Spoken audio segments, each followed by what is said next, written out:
In a world where the show must go on, three men soldier forth. You are here because I need somebody to trust. I ain't forgot the time you helped me out in the past. Though maybe you didn't know it was me you was helping exactly. Nobody inside the outfit can be trusted with this. I need somebody from the outside. I'm not following you, Al. When I heard what Frank's planning, I said word to him. You can't do this, Frank, I said. You gotta find a better way, Frank. And you know what he says? Through that lawyer he is. You're inside, Al, and I'm out of here handling things now. That's what he says. You know what Frank's planning? No, Guess. I can't. No, really. Take a shot. Guess. Gang war? He hit Newberry already. Yeah, you can kill somebody time to time. If you don't do it on no big scale or make a habit out of it. But there's some people you just can't hit. Such as? Such as the mayor of a big city. What? Cermak. Frank's gonna hit Cermak. You're shitting me. I shit you not. What did I pay a grand to come down on the Dixie Flyer to tell you my life story? I saw Nitty in the hospital. He hates Cermak, all right. I guess it's possible he tries something like that, but it seems... Crazy? Not just crazy, Ella. Suicide.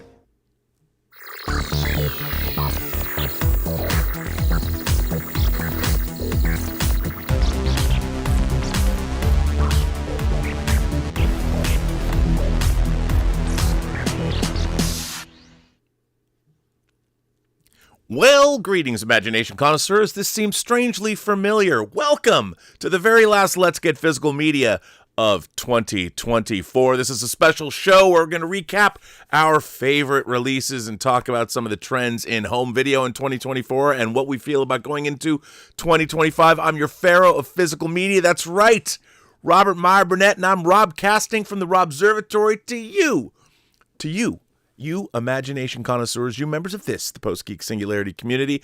And I didn't sing the Let's Get Physical Media theme just to spare your ears after everything we've already put up with today. Am I right? Well, anyway, this show, you don't care about me.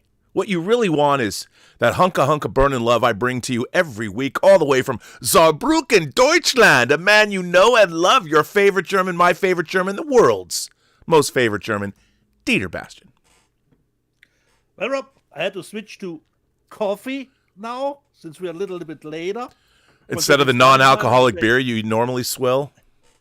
Exactly. And I say, greetings, imagination connoisseurs. Dieter here I'm Rocky Like Eric, and welcome to the B&B Motel for, like Rob said, the last show of 2024, where we show our favorite releases of 2024. But we are not alone in this endeavor, because I said to Rob, we need him. We need the Master Ranger. And he said, okay, then go harass him on Instagram until he has no other way to say yes to do this, because he is the Master Ranger. He's ranking his jeans, his beanies, his wake-up calls, sometimes even movie-related stuff. For me, he's Mr. Carnage Candy. For normal foot folk, he's, of course, CODY LEACH. CODY, welcome to the show. CODY, welcome. You know, it's strangely familiar about all this. Well, you are a returning guest after all, and I just want to point out that it's great to have you here. Of course, the first time you were here, it was just you and I. The German wasn't here, so now it's a threesome. You know, if we were golfing, we'd need one more to make it a foursome, but we're not golfing. We're talking about physical media, which is terrific. Yes. So it's great to have you here. And look, as many people who follow this channel might know, we had some technical snafus earlier. Hopefully we won't be plagued with them now. But because of that, we're going to reschedule what we were doing. And before we get into talking about trends and things, I know we don't have you for the whole show. So I want to know, CODY LEACH, I want to know about your top 10. First of all, one thing. How do you feel about physical media in 2024, and how do you feel about it going into 2025? Are you optimistic? Are you happy? What are some things you recognize? What are some things that bother you? And then I would love for you to take the floor and give us your top 10 releases of 2024. Yeah, so 2024, I feel like we're heading into at least a couple of years of a shift in physical media. I don't remember if it was earlier this year or at the end of last year where Target and Best Buy and a lot of retailers have announced that they have pulled out of the game. I know, Rob, we talked earlier that Amazon has all become useless. as far as shipping physical media. I've had things like Cuckoo, a movie that should not be in high demand that took over a month to get here for some reason. So I have shifted myself into really discovering and utilizing a lot more of these boutique shops, buying a lot more direct, going to things like Diabolic DVD, and abandoning all of my usual suspects that I've been using for decades now, and discovering a lot more of more expensive sets, but a lot more nice sets, more TLC, a lot more of a creator value in there, or a collector value in there, I should say. And I can't say that I'm pessimistic. I'm just curious of where things are going to head. I have a feeling like even though a lot of the major places have pulled out of physical media because the studios are pushing their streaming service platforms, I feel like there's a bit of a shift that's going on right now where people were all about the streaming services, and now they're starting to get a little more frustrated with the negatives of that, with movies being pulled off of streaming services and not being able to watch them anywhere. Movies and TV shows being edited down and having scenes removed, having audio changed, having visuals changed. A lot of us that love our films, we don't want things to change. We want them to be in the way that we watched them when we first discovered our love of them. And so I think that whether it takes 5 years or 7 years, I think we're going to be heading back towards physical media being much more of a mainstream thing. But we're going to be in a little bit of an era here where it's more of a boutique item, like vinyls were for a very long time. But even vinyl came back. Well, it's interesting that you mentioned that. We saw something, I was going to mention this before. We saw the banger trailer, one of the better trailers I've seen in a long time, for 28 Years Later, which is the third 28 franchise movie. And when the trailer was released, I have the first two films on Blu-ray, but they're out of print. They're long out of print, and those movies weren't streaming anywhere. And for a brief day, for all of you entrepreneurs out there, people were selling their Blu-rays of both 28 Days and 28 Weeks Later for a lot of money. I mean, comparatively speaking, some people were getting $100. Sony, I guess, did not anticipate that there was going to be this need. You know, they didn't put the movies out on. You would think in to celebrate the release of the trailer, they would have made sure that 28 Days and 28 Weeks Later was streaming. They were not. But the people who had the movies on, I mean, I've always had those movies on disc. I bought them when they came out. I love those movies, both of them actually, and they weren't available. And this tells me a couple of things. One, the people at the studios have very little regard, or they're not paying much attention to synergy. It used to be that the home video market, you know, Disney, if they had a sequel coming out, would release a diamond edition of the previous film. You know, if Monsters Inc. Or Monsters University was coming out, you'd get a huge Monsters Inc. re-release. None of that is happening.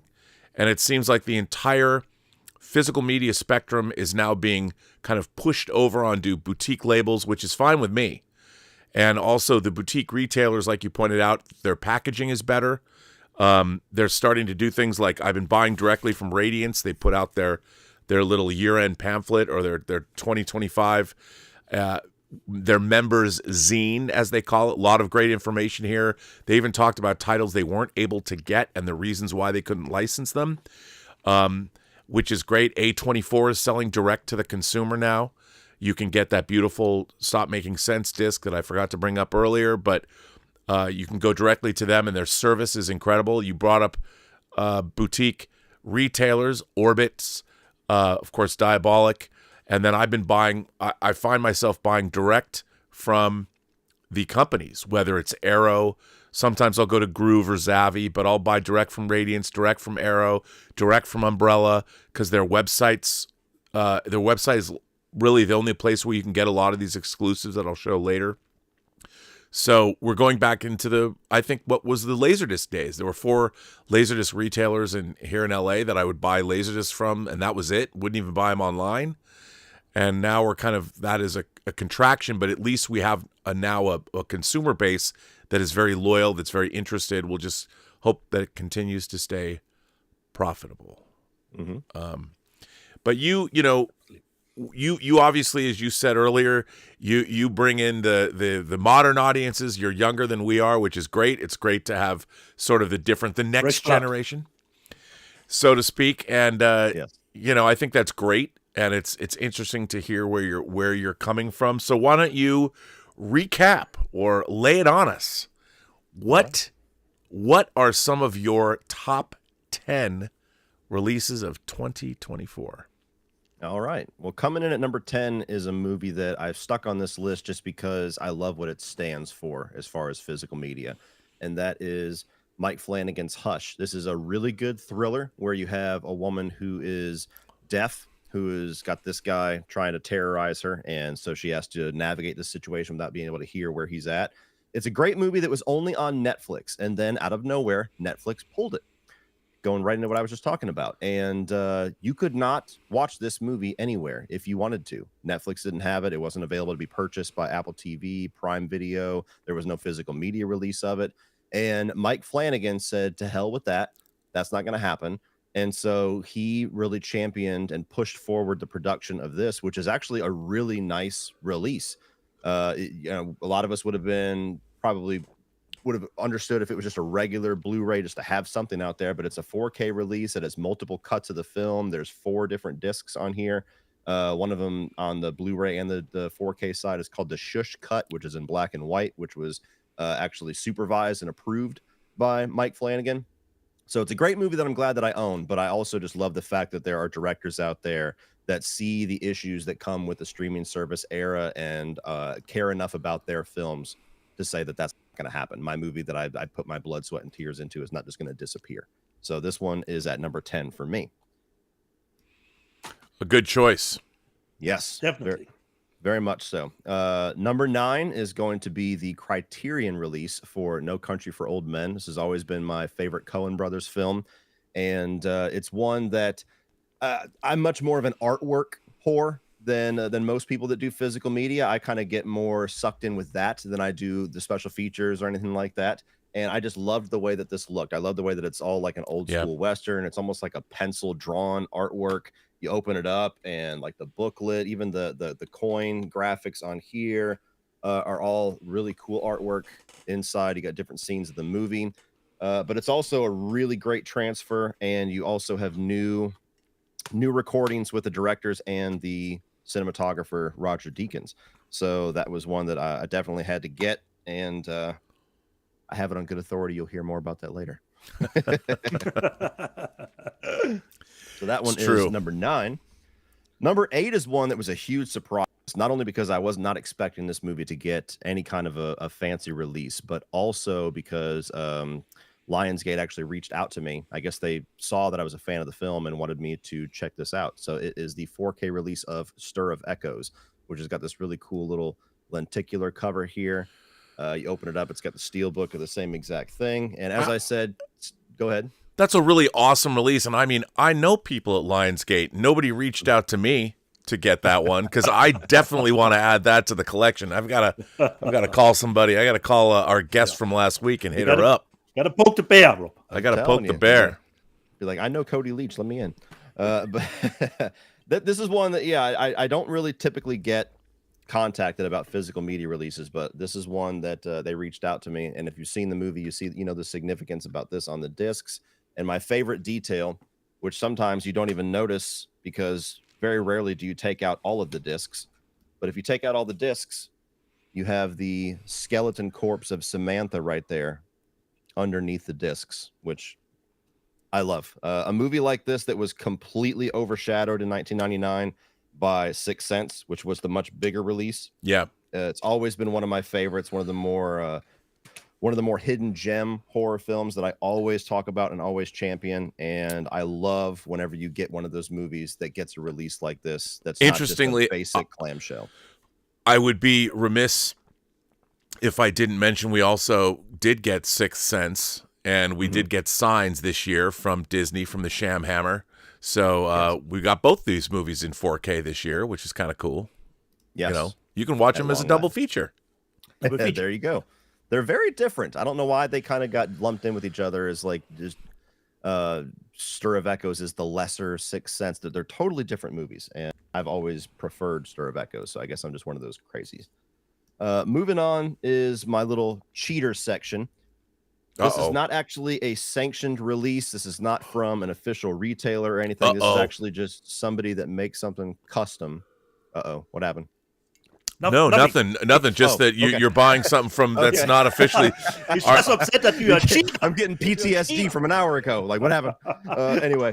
No, so I just want to make sure that, I want to point out that we don't necessarily advocate bootlegging unless, of course, you're downloading the original versions of Star Wars. And what? I'm kidding. We don't advocate. We don't advocate anybody go anywhere and buy custom steel books off Etsy or get cool packaging like that anywhere else. We don't advocate that at all. Just wanted to point that out. Yes. So where did you get this? What is it? What is it?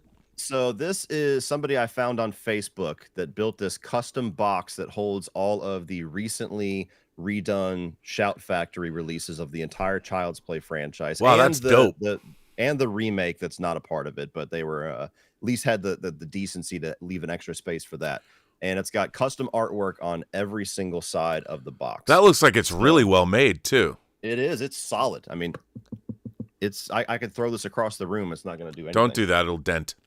Yes. Yeah, don't do that. But yeah, so this one I felt like I just wanted to mention because going with what I said about today or this year being kind of a transitional year, I think this is going to become more commonplace. I think you're going to start to see nerds like us that have talent and have the means to do stuff like this start to actually build things where, you pay all your money to all the corporate people for all the Shout Factory stuff, but they go the extra mile and give you a sexy little box to put it in. Well, I'd like one for the Cody, Halloween what will franchise. You do when we get another Chucky movie? The box is full. Yeah, I don't know. The state of Chucky's weird right now, so I think I have time to plan my attack on that one. Staying with the theme of that, I do not have what I would prefer to show you, which is the UK release. I do not have it shipped to my house just yet. FedEx has been a little wonky this December, but to stand in, I'm going to show you the half-assed US release of the 40th anniversary edition of Nightmare on Elm Street, finally on 4K. And the one that I have here is just the steelbook. The one that I wish I could show you has a whole bunch of other extras. This artwork is actually the slipcover in the UK, and the steelbook is the original artwork for the original Nightmare on Elm Street, which all of that original artwork going up into the 5th film are really awesome posters. So yeah, those all painted by the same guy. I Yeah. think it's Matthew Peak, Bob Peak's son, the famous. That sounds right. Yeah, and incredible artwork. Why, and it also has. I want to say that I talk a lot about taglines for movies. We don't really get taglines for movies anymore. Mm-hmm. Everybody knows what the greatest tagline of all time is, which is, "In space, no one can hear you scream." Mm-hmm. But the Nightmare on Elm Street, the first Nightmare on Elm Street, also had a great tagline, which was, "If Nancy doesn't wake up screaming, she won't wake up at all." Yep. And how do you not have that artwork, and with that great artwork? And I know it's more, it's kind of that sketch. It's that Bob Peak, Matt Peak style. Mm-hmm. I mean, as you were pointing out earlier, that's not even the right glove. Yeah, I'm fairly certain this is the remake glove, but I'm 100% certain it's not from the original Nightmare on Elm Street, regardless what movie it's from. And it's on the wrong arm. So this is, again, something that us nerds look at and we get all bent out of shape about. Most people could not care less and think that we're weird for caring about that. But for me, it's like, for a franchise and even a movie like this that's so iconic, that's so important, that's such a mainstay of horror history, I just wish it would get treated with a bit more respect than this. This is a big, major release that all of us have been waiting on. And even though I love the VHS look that they give to it with, the little logos and everything up here, that's a major no-no. And the fact that you have a guy out there that's building things like this, I guarantee you there's thousands of Nightmare on Elm Street fans that could have delivered something on this level for free if Warner Brothers had reached out to them. But instead, they give us this, and then they just recycle this artwork that we've been seeing since like 2001. So not a huge fan of the actual physical part of the physical release, but the movie looks great. And like I said, the better version of this, I wish I could show you, but I just don't have it shipped to me. So we'll use this and pretend that it looks a little better. I had to purchase the different steelbooks separately because in Germany, even if it was the collector's edition, this steelbook was in the German one, not the other one like in the UK. So I had to purchase the other one separately to put in the collection. Yep. So frustrating. It is. It is.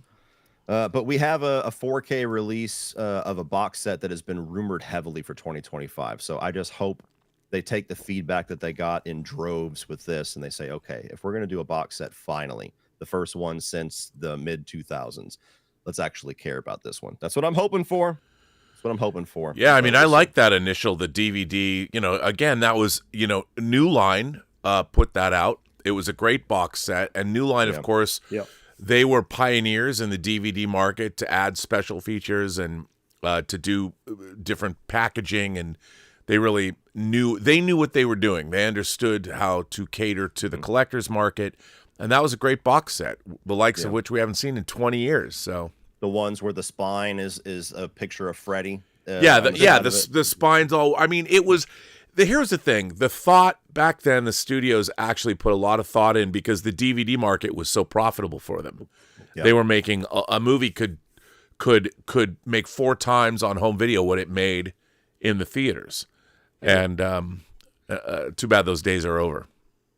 Yeah, it is. Yeah, that was a great set. I remember I bought it for my father, and they had new documentaries on there, and you could actually back in the day, whenever you would have a remote, you could actually go through Freddy's house to access all the different special features. And all they did was just port over all that stuff to the Blu-ray. And so hopefully we'll get, I don't know, a little more newness, a little more sexiness for the 4K release when we do get it. And we need the unrated of the Dream Child. Yeah, that'd be cool. All right, moving on from that, we have another one that's along the lines of Stir of Echoes, which is a smaller movie that did not do well in theaters, but over the years has gained a huge cult following where we might actually get a sequel here in the next couple of years. And that is Trick or Treat, which is personal favorite horror anthology of all time. And this is an Arrow release. So, the quality's there. It's a new 4K restoration. They've got some stuff in here with Michael Dougherty, probably getting back into the swing of talking about this because he's gearing up for the second film. But it's got a great artwork on here, and what I love in the inside, because there's a lot of really cool, iconic little shorts in here that are put together into a narrative, is that you have all these different little cards that kind of focus on each individual one. You got Brian Cox there. So I was surprised to see a movie like this that I actually saw it for the first time buying it out of the Walmart bargain bin. That's how unsuccessful of a movie it was. I think it cost me $5. And just in the years since then, it's gained into this huge cult following where even Sam here is considered a horror icon. Oh, yeah. And he's only been in one film. I mean, I have this right over here, just to the right of my my screen. And I should say, I know Mike, and this whole character and the movie straight from his heart. And I would love to see the Trick or Treat franchise. It's surprising that it just didn't become a regular perennial thing where Mike even could have overseen other directors coming in and making different shorts, which they, by the way, could still do. They could do, originally Halloween 3 was born out of the idea of doing a Halloween and an anthology of Halloween movies every year. There you go. Silver Shamrock. And I think that the Trick or Treat franchise could be a great way to do that. Every year get filmmakers to come together and make anthologies overseen by Mike, or Mike himself can do them. Yep. Yeah, Love to see that happen. Anthologies are easy to make as far as low budget and getting a lot of different creatives in. You got the VHS franchise that is a yearly staple at this point. And continuing to go strong, and they're good. The VHS franchise has given us some really good stuff. Yeah, they have. Yeah. So we'll see. Hopefully we'll see him continue on very soon. Moving on from that is one that I just got not too long ago, actually, and it's the Arrow video release of Demolition Man, another one that I always loved. My dad raised me on and has kind of gained this cult following, more so for how many weird things they predicted in this movie that kind of became actual real life. At the time, it's like, that's ridiculous version of the future. Never. And you look at now and you're like, wow, it's like The Simpsons. Way ahead of its time. I'm telling you. And so it's a very cool release. You got the little cover in here. This actually has the Pizza Hut cut of the film. Yeah. So if you the Pizza Hut cut is the international version where I guess they couldn't have Taco Bell in there, and so it's dubbed over and they changed everything. So kind of a neat little nerdy feature in there, but you got a poster and a booklet and everything. So very, very cool release for a movie that always throughout my childhood kind of felt like that forgotten Sylvester Stallone movie where not too many people really beloved it the way that I did. But it's starting to get its following. So I'm glad we finally got this one, and Arrow did a great job on this release. Nice. Cody, I have to ask, how could you put that movie in your top 10 when Arrow forgot to put the seashells in? Can you imagine how many toilet paper we have saved? Yeah. They forgot to put the seashells in. And they could have told us exactly how those seashells are used. Exactly. So it didn't 30 make my years. top 10. They forgot the seashells. Cody. I remember asking my dad, we were watching the laser disc of Demolition Man, and I remember I paused and I looked and I was like, what the hell do they use the 3 seashells for? And he gave me his version. And to this day, I still remember exactly how he phrased it. Like, they use it to scrape and do this, I think. And I was like, Jesus. Oh, Wow. Lord. Yes. Gotta love it. Iconic stuff. All right. So for my number 3, I have to get the right attire on. Yeah. All right. Straight. All right. Coming straight from Christmas Australia. is not over yet. No, it is not. Coming straight from Australia, we have the Art Attack Collection. Terrifier 1, 2, and 3. And they all have their own exclusive little slip cover here. I own the movies, so this is all brand new stuff. I can confirm. And this comes from our beloved Umbrella, which is doing the Lord's work this year. This is a crazy good release. So you have Terrifier, I believe, on 4K for the very first time. You have a Terrifier 2 4K that I believe I read they did like a new transfer for it, even though this movie's only 2 years old. Wow. And then you have the brand new release of Terrifier 3, which is the most profitable movie of the year, I think. I think they made 46 times their budget back, which is awesome. And that's my favorite of the Terrifier 3 posters. The artwork is great on those. Yeah. Oh, it's so cool. And it's got different artwork when you pull the slip cover off. So each one you kind of get like a 2-for-1 deal. And by the way, let me ask you something. See the Terrifier that you just pulled out? Does it have not the disc that's actually inside? Mm-hmm. Does it have a reversible sleeve underneath? So it's got the same sleeve without the ratings on it? Yes, it does. How great How great is Umbrella releasing for putting those, because they have to put the rating, the big M on the front, but they know for collectors it's annoying. So Umbrella makes sure that you get a reversible sleeve so the artwork is unsullied. You go, Umbrella. You go. Right. And they have posters inside all of them too that you can unfold, which have the different artwork that they've built custom for this set. It comes with these glasses that I'm wearing. It has this massive book that is all stories from Damien Leone and everything about the details of the movies, which they're fantastic stories about how these movies got made, even if you're not a fan of these types of films, and all kinds of behind the scenes, mostly with the practical work that they do with the gore and the different creature effects. And it comes with a VHS copy of Terrifier 3, which I have to be honest, for as much of a physical media whore as I am, I don't really get the VHS craze, but I'll take it. And a little building block version of Art the Clown, which I have yet to build. So wow. So this was the massive box set. Wasn't there a T-shirt in it too? I did not get a T-shirt, but they might have something. And they have all the cards. I don't want to pull them all out, but there's just like the other Umbrella releases, there's a whole bunch of individual cards in there and stickers and all kinds of stuff. So as far as like a massive package for fans, this is to me the best box set that we've gotten this year. Awesome. Wow.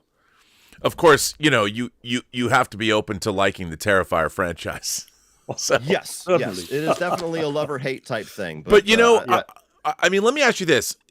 I think, though, companies like Umbrella, certainly they had a banner year this year. I mean, they put out Talk to Me with the hand, the thing you can shake. And they have done such a phenomenal job. They're the little Australian company that could, between Via Vision / Imprint. But what Umbrella's been doing, obviously, they have their website-only exclusives, which I'm going to show.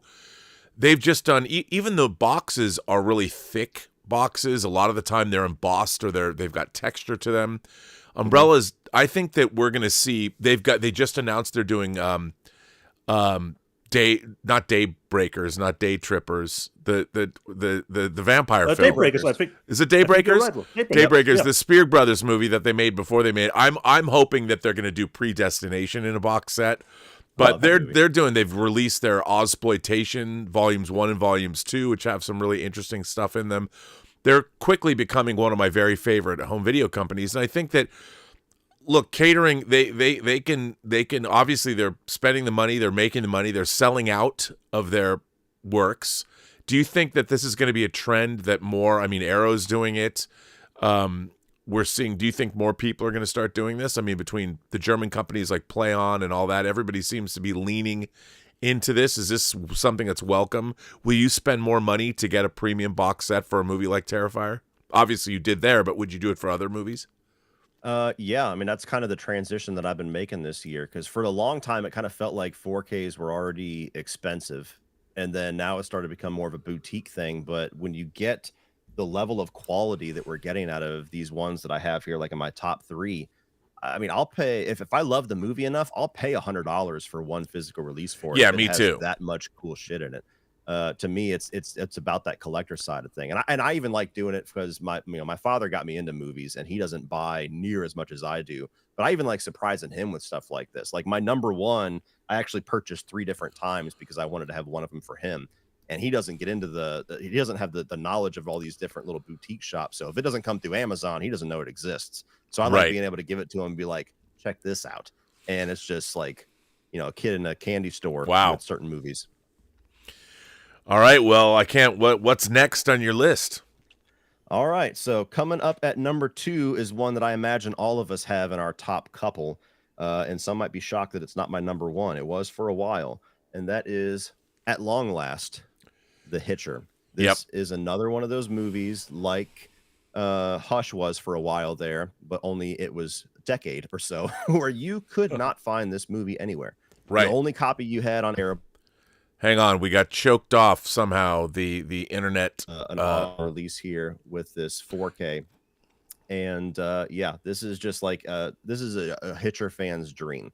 Another one of those movies that felt like it was going to be forgotten in the era of all of us that grew up with it.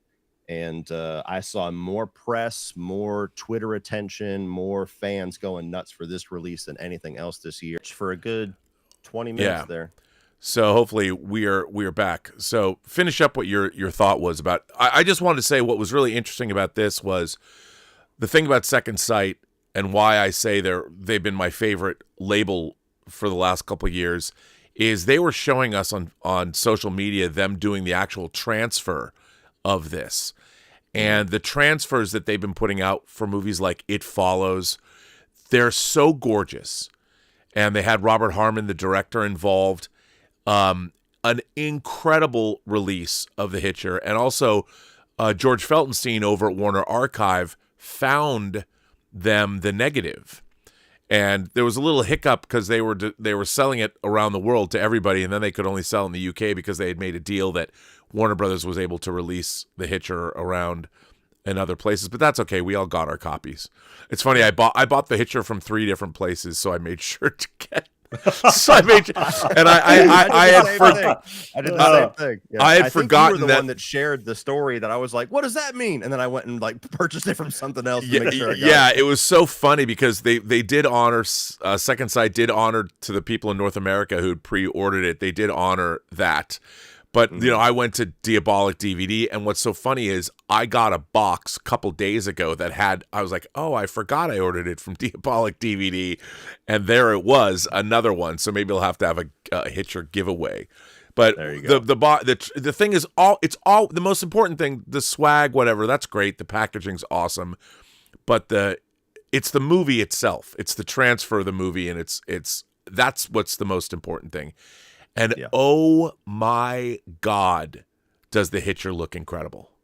Yep. It is incredible. And it was a beautiful looking movie. The Mark Isham score is terrific, but the film looked better than I would dare say it looked better than it looked in the theater. It's incredible. The transfer is incredible. So great pick, great choice. Absolutely. It was a shoe-in, had to be in there. So, what dethroned the Hitcher? Hang on a second. Is your number one? Hang on. I want you to hold number one, and I just want to get to some super chats while you're here. Okay. Yeah, because go ahead. there's some specific super chats from our members and people that were watching the stream.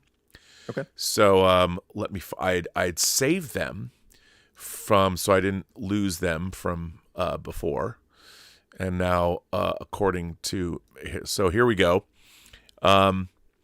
I want to start with Chadman has become an Imagination Connoisseur member of the channel. Alex Knight became a member of the channel at the PGS Hero level. Louis Feliciano says, rest in peace to Olivia Hussey. He got Romeo and Juliet on 4K from the Criterion Collection. What are your favorite TV movie shows and memories of her? Well, of course, she was in Bob Clark's Black Christmas. Yep. You know, you got to love Olivia Hussey from being in Black Christmas. And I'll switch back to us. And also, she was my first Juliet. The first time I experienced Romeo and Juliet, before I read it in school, I saw Zeffirelli's Romeo and Juliet.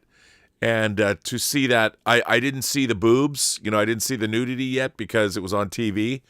But definitely had a crush on her. And, you know, what's not to love? So, and getting that on from Criterion is always a great thing. So it's a great version of the film. So rest in peace, Olivia Hussey. Do you guys have any memories of Miss Hussey?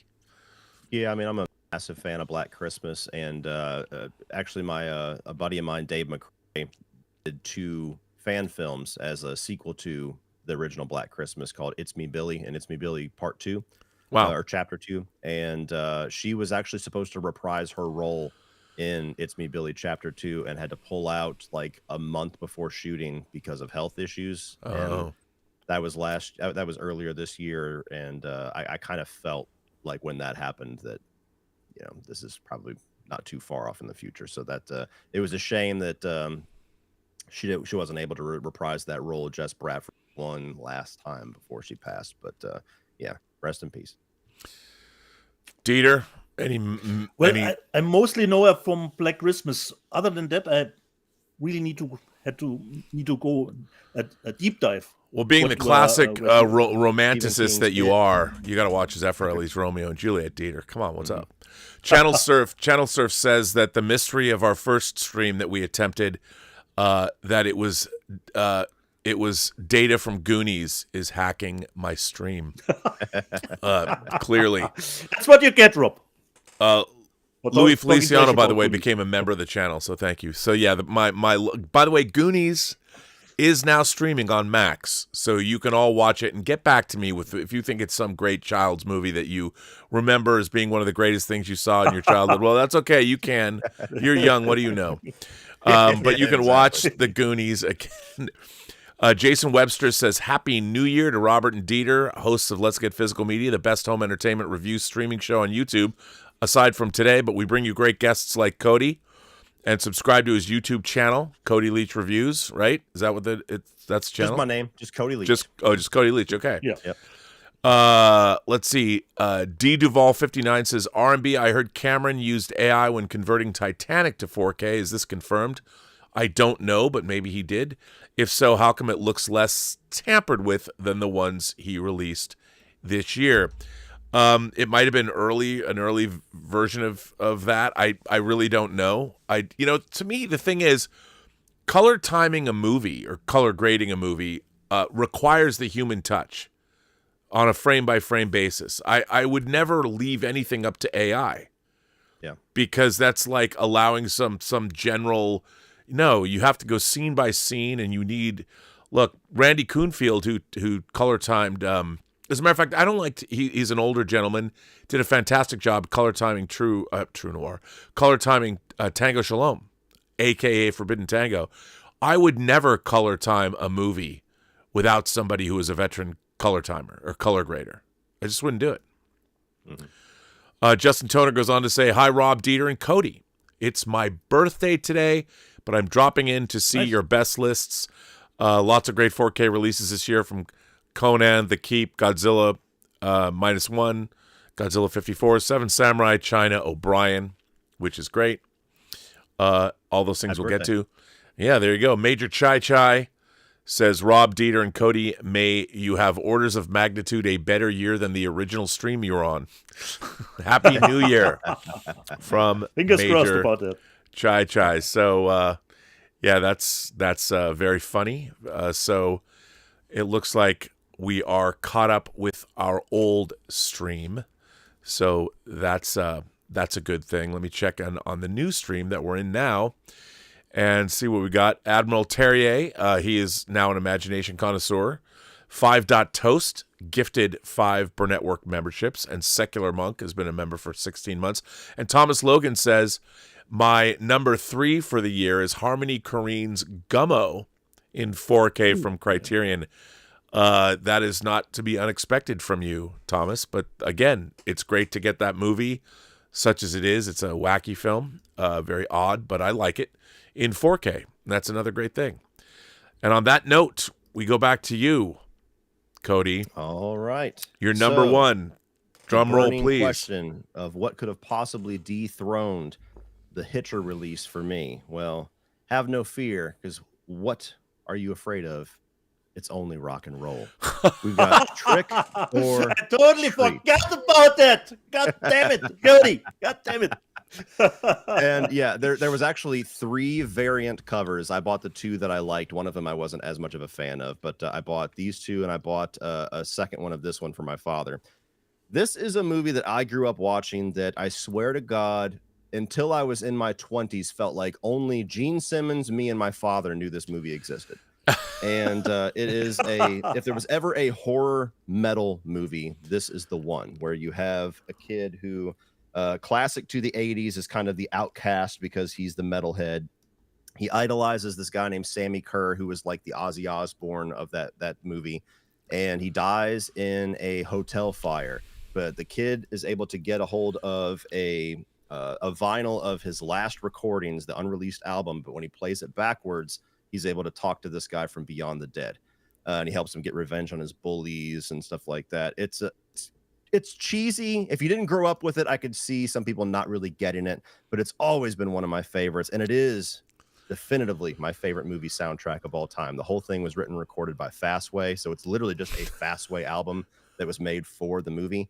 And so I love this release because, just again, I'm an artwork whore, and God, that is awesome.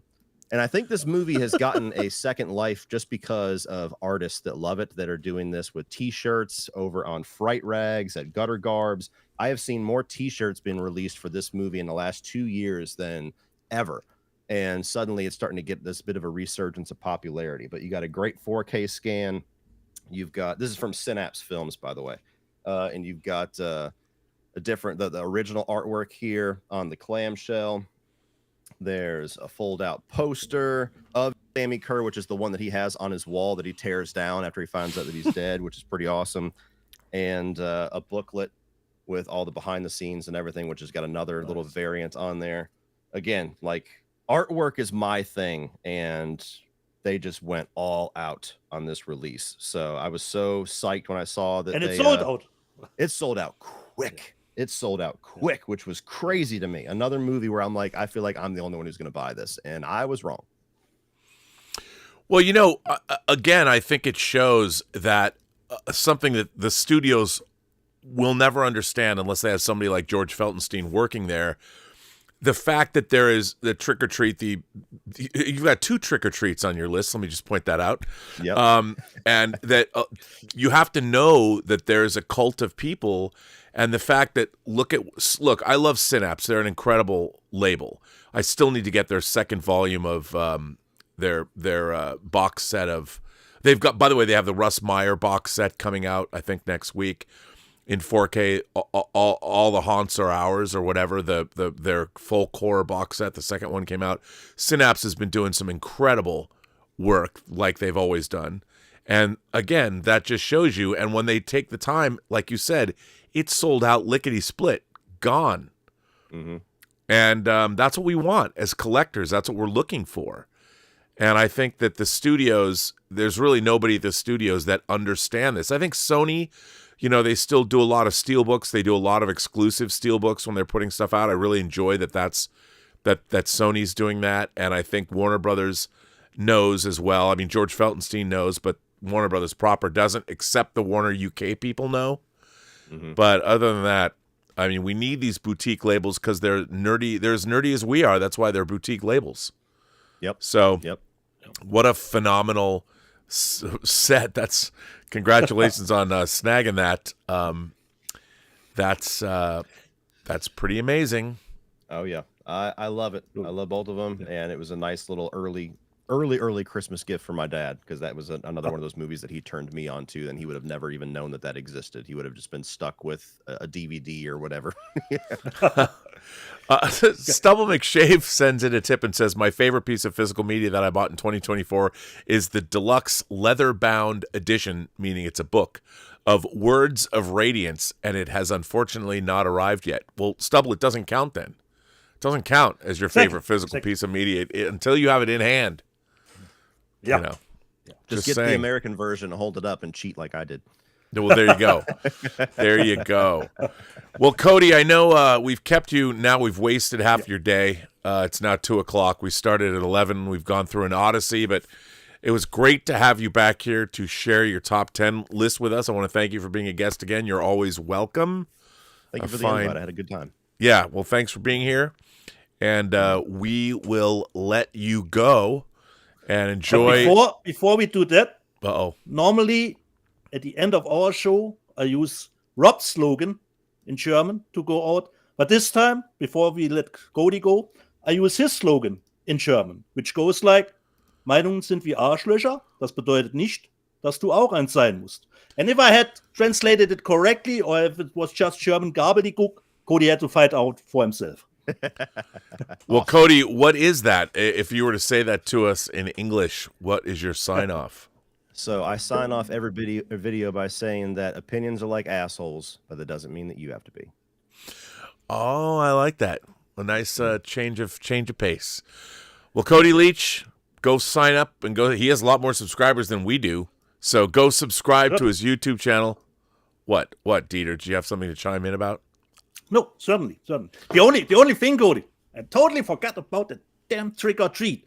I wanted to harass you on Instagram and say you can't put trick or treat at number 3, 2, and 1, just because we have 3 different editions of it.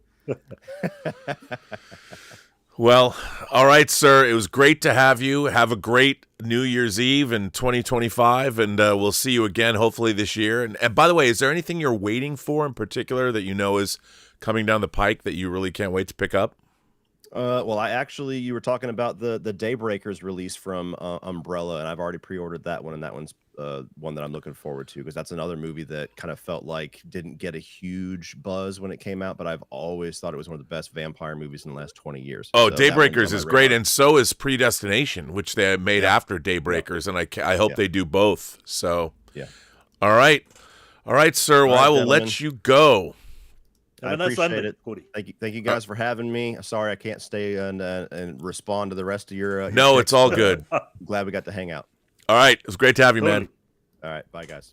That was Cody Leach. Great to see him come back to the show. Now, I would like to, before we get into our lists, I know you've got honorable mentions. I did want to start by talking about a few things that happened in 2024. I know for those of you who might have heard me say the very same things before. Go figure. I think one of the welcome things that happened in 2024 is we saw the return of some great special features. I mean, as somebody who produced special features myself for 20 years, I mean, the last thing that I worked on was our own Hills Run Red. Yeah, we did that in 2020 during the pandemic from Scream Factory, and it's one of the most self-indulgent physical media releases ever. Dave Parker and I were able to create, I mean, I think there's 10 hours of special features on our 83-minute movie or something. So that was great. But this year saw the return of some great special features in Kingdom of the Planet of the Apes. We had the version of the movie with no special effects, with all the actors wearing their motion capture suits.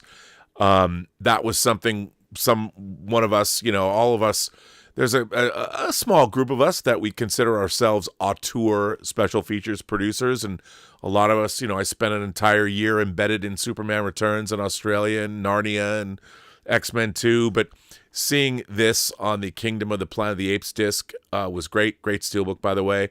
And I don't know if Steve Asbell, the head of 20th Century Studios, the president, had something to do with that or had to approve it, but it was great to see that happen, and I'm glad they allowed them to do it. So seeing those innovative special features and knowing that they're not dead and there's still people out there that care. And then another thing, the return of our good friend Charlie de Lauzirika, one of my older friends, oldest, not meaning his age, but an old friend in LA. I've always respected his work. We got to see a welcome return to him doing a long, almost feature-length documentary on the making of Alex Garland's Civil War. I really like this movie, and I'm a big Alex Garland fan, and I think the Charlie's documentary is terrific. And, I would just say that when you're a company like A24 and you have somebody like Charlie de Lauzirika working for you, you should give him the proper respect, because he certainly did right by you. And this is a terrific documentary. And, I'm a fan of A24, and they've actually made a pretty good commitment as a studio to physical media. And I'm a big fan of A24's store. And like, if you sign up and become a member of A24, they give you a gift on your birthday. You don't even have to pay shipping for it. You can get to go to the store and pick something out. I was able to get Lamb, the movie Lamb this year, the Noomi Rapace movie, which I hadn't picked up. And they put out great stuff like Stop Making Sense, and they have their director's cut of Midsommar and Everything Everywhere All at Once and all that stuff. So, yeah. And so it's great to see the return of special features on disc. Let's hope we see more of that. So I'll continue on and explain what I explained before, but but no, and I think, look, as we were talking about, we obviously, there's more boutique labels in Germany. Like you have more access to things like Turbine and Play On, which used to be Coke, and there's a long tradition. But Cape-Light is just now branching out. International. International. Yeah, I think they didn't Cape Light put out All Quiet on the Western Front? Exactly, Rob. Exactly. Yeah, so and other stuff too. Like, I think Bloodsport came out in different countries from Cape Light. Yeah, and they put out All Quiet on the Western Front in a German media book here domestically, which was great to see. So it's great. Look, as the studios are moving away from physical media, on one hand, it's kind of a bummer, but we are, we are getting back that sense of specialness, because look, I have no problem seeing our physical media market become, to be honest, it's going back to the way it was in the Laserdisc days. Yep. The Laserdiscs never sold a lot, but they spent the money and they made a lot of premium releases. Pioneer did. And the companies that are putting these, look, we've never understood how Cape Light or a German company can only make 1,000 copies of something and make any money on it. That's more even the niche labels, Rob, who do that stuff. Yeah, I mean, and I have to say, I said this before, but Umbrella is one of my MVP players of the year, and at the year end, they have their web exclusive releases, and they have 3 Spanish releases that I was very happy to get. I won't open these up again, but Time Crimes is one of the great time travel movies I think ever made. This is a wonderful release of this film. Obviously, it has the standard that they put out a really great book of essays and behind the scenes stuff. Obviously, art cards. This is a Blu-ray, but it comes with it's an O-ring, a slip-cased O-ring. And if you like Nacho Michelando's movies, and I'm a big fan of his, getting this was terrific in this box set. And by the way, if people ask, when did you get that? You haven't shown it yet. I would have shown it this week. It came, I had a big box from them, actually 2 separate boxes. They save up everything you order and send it to you all at once. You need to wait. So So that was great. And then two films from Alejandro Amenabar. I don't know if it's the same distributor. That's why they were able to do all 3. But the 4K of Thesis, which is a terrific movie, and then also of is it 4K? Maybe that's only Blu-ray. is it Open Your Eyes? It's in 4. Yeah, Thesis is 4K, which is great. And then Open Your Eyes, Abril Los Ojos, that was remade as Vanilla Sky.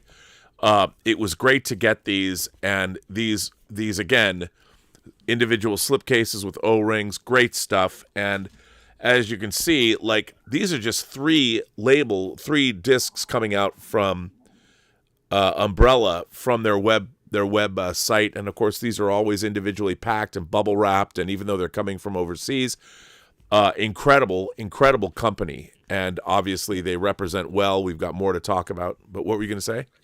I wanted to ask you before, is Open Your Eyes very different from Vanilla Sky? It's not very different. I think it's a little bit more focused, but it's it's along the same lines. And Penelope Cruz is also in it. Okay. So she's in both movies. But I never seen the original, unfortunately. Oh, yeah, you should watch. You'll like it. It's great. So again, Umbrella and getting these movies in again, it's the care when you buy something like this. Yeah. You feel like the people that are putting it out care about the movie as much as you might. And especially, Rob, I think Thesis was never out on Blu-ray, but I could be wrong. I think I have it I had it on VHS. I believe it came out on Blu-ray, but a limited release. And it's a really great film. It's a great horror movie. It's scary, set on a college campus. I love the apartment of the nerd, because he has that alien poster that I myself had too. You know, when the alien comes through the door. I had that poster. Yeah, this is snuff films and all that. This is a great thriller. But again, Umbrella, and I've got more that I'll show next week that I got in the boxes. So that was great to get those. Great to get these boutique labels and what they're doing. And I guess, hey, if that's our future for the next couple of years, hey, I'll take it. Definitely. So, good stuff. This was your honorable mentions, Rob? No, I just wanted to. Okay. These are just something. These are just things I wanted to talk about. Different. Also, we should mention that people talk about how LG discontinued making their players. Look, this is going to be an issue.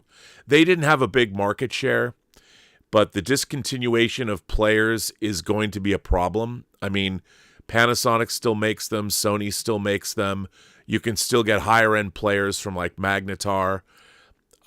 Again, I don't know how long, but as long as there's... And the problem is the people that have players and that are buying physical media, if you already have players, you're not buying more. So I don't want to say the sky is falling when it comes to manufacturing players, but you might want to buy a few and put them away for a rainy day. Could be a good idea. So could be a good idea. Yeah.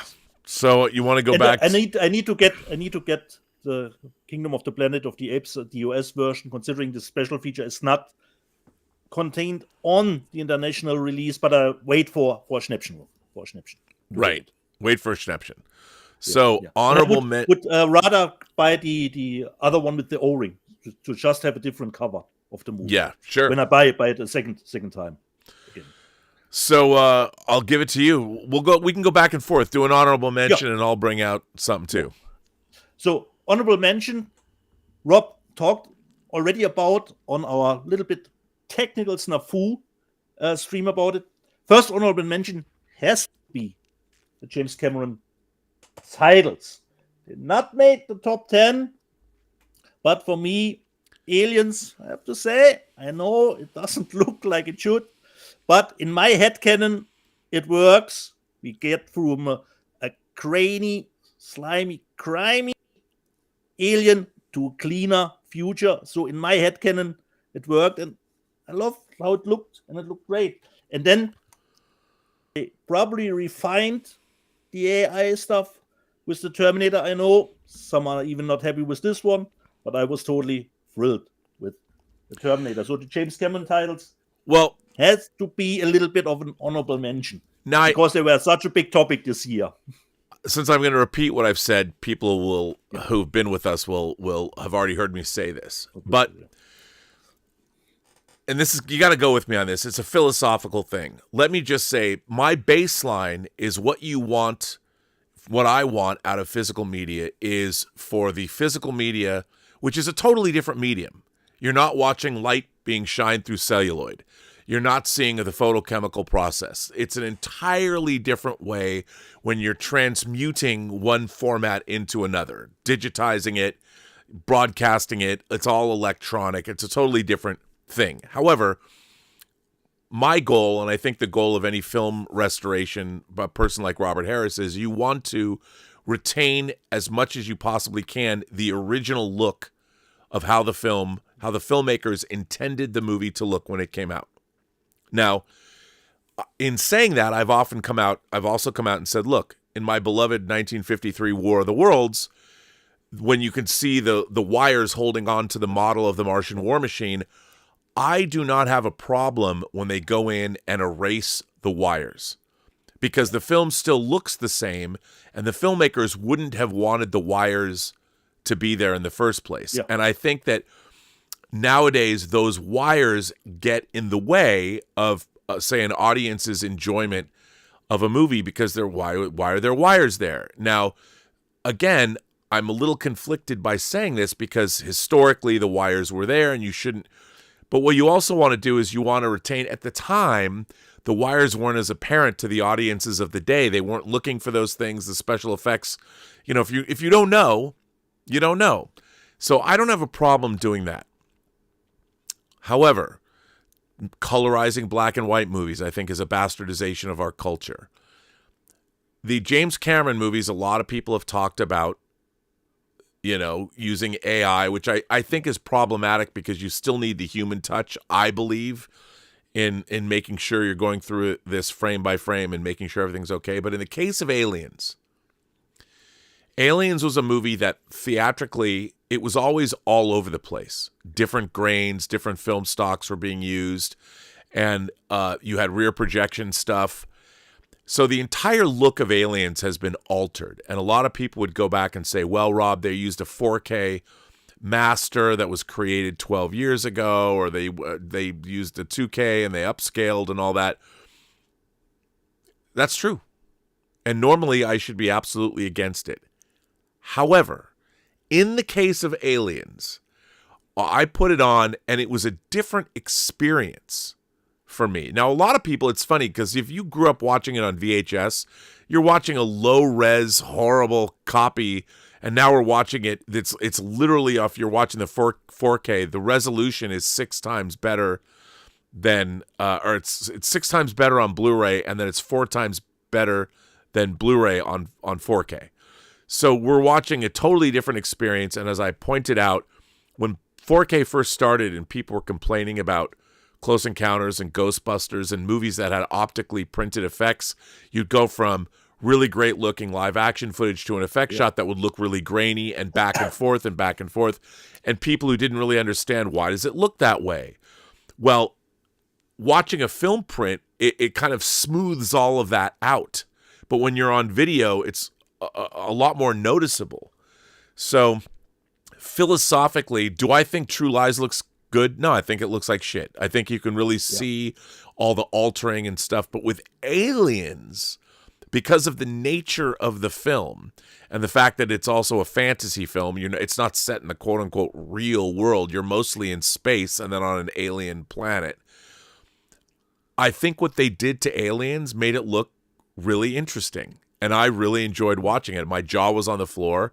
Robert Harris, the great film restorer. So I just wanted to point that out. I know you've heard me say that twice if you watched our ill-fated stream from before. But I wanted to get that in and say, from a philosophical standpoint, my baseline is always to make it look, and we're going to talk about that later, which we haven't talked about yet, and make it look as close as you can to the original material. But if you're going to have the original filmmaker involved, giving us something like the look, Aliens is going to look great for the next 100 years. It's going to play for the next 100 years. People are going to love it. If it's going to live that way, I don't necessarily have a problem with it, because Aliens was never some. Alien's a different story. Alien looked beautiful. But Aliens was kind of all over the place, because in a way, it's a very expensive indie movie. The same way, and I believe the same thing for Terminator. Terminator was all over the place too, and I think the new version looks great. What do you think? Sorry, I stopped talking.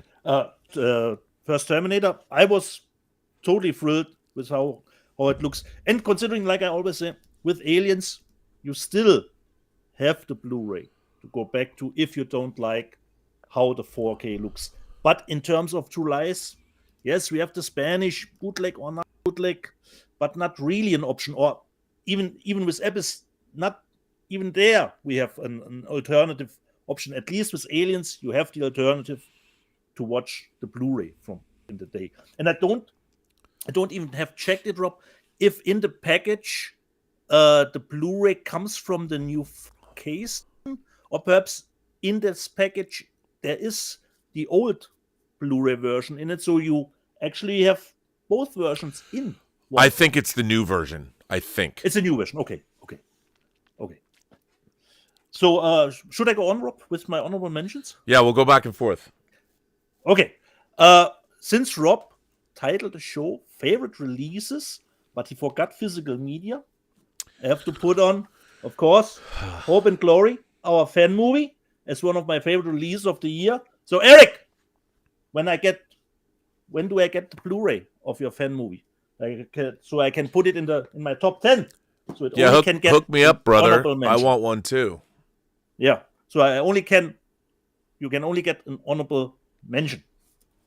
Next one, like I said, this is hopefully the last time I bought it, but the Ulysses cut is on 4K here on it too.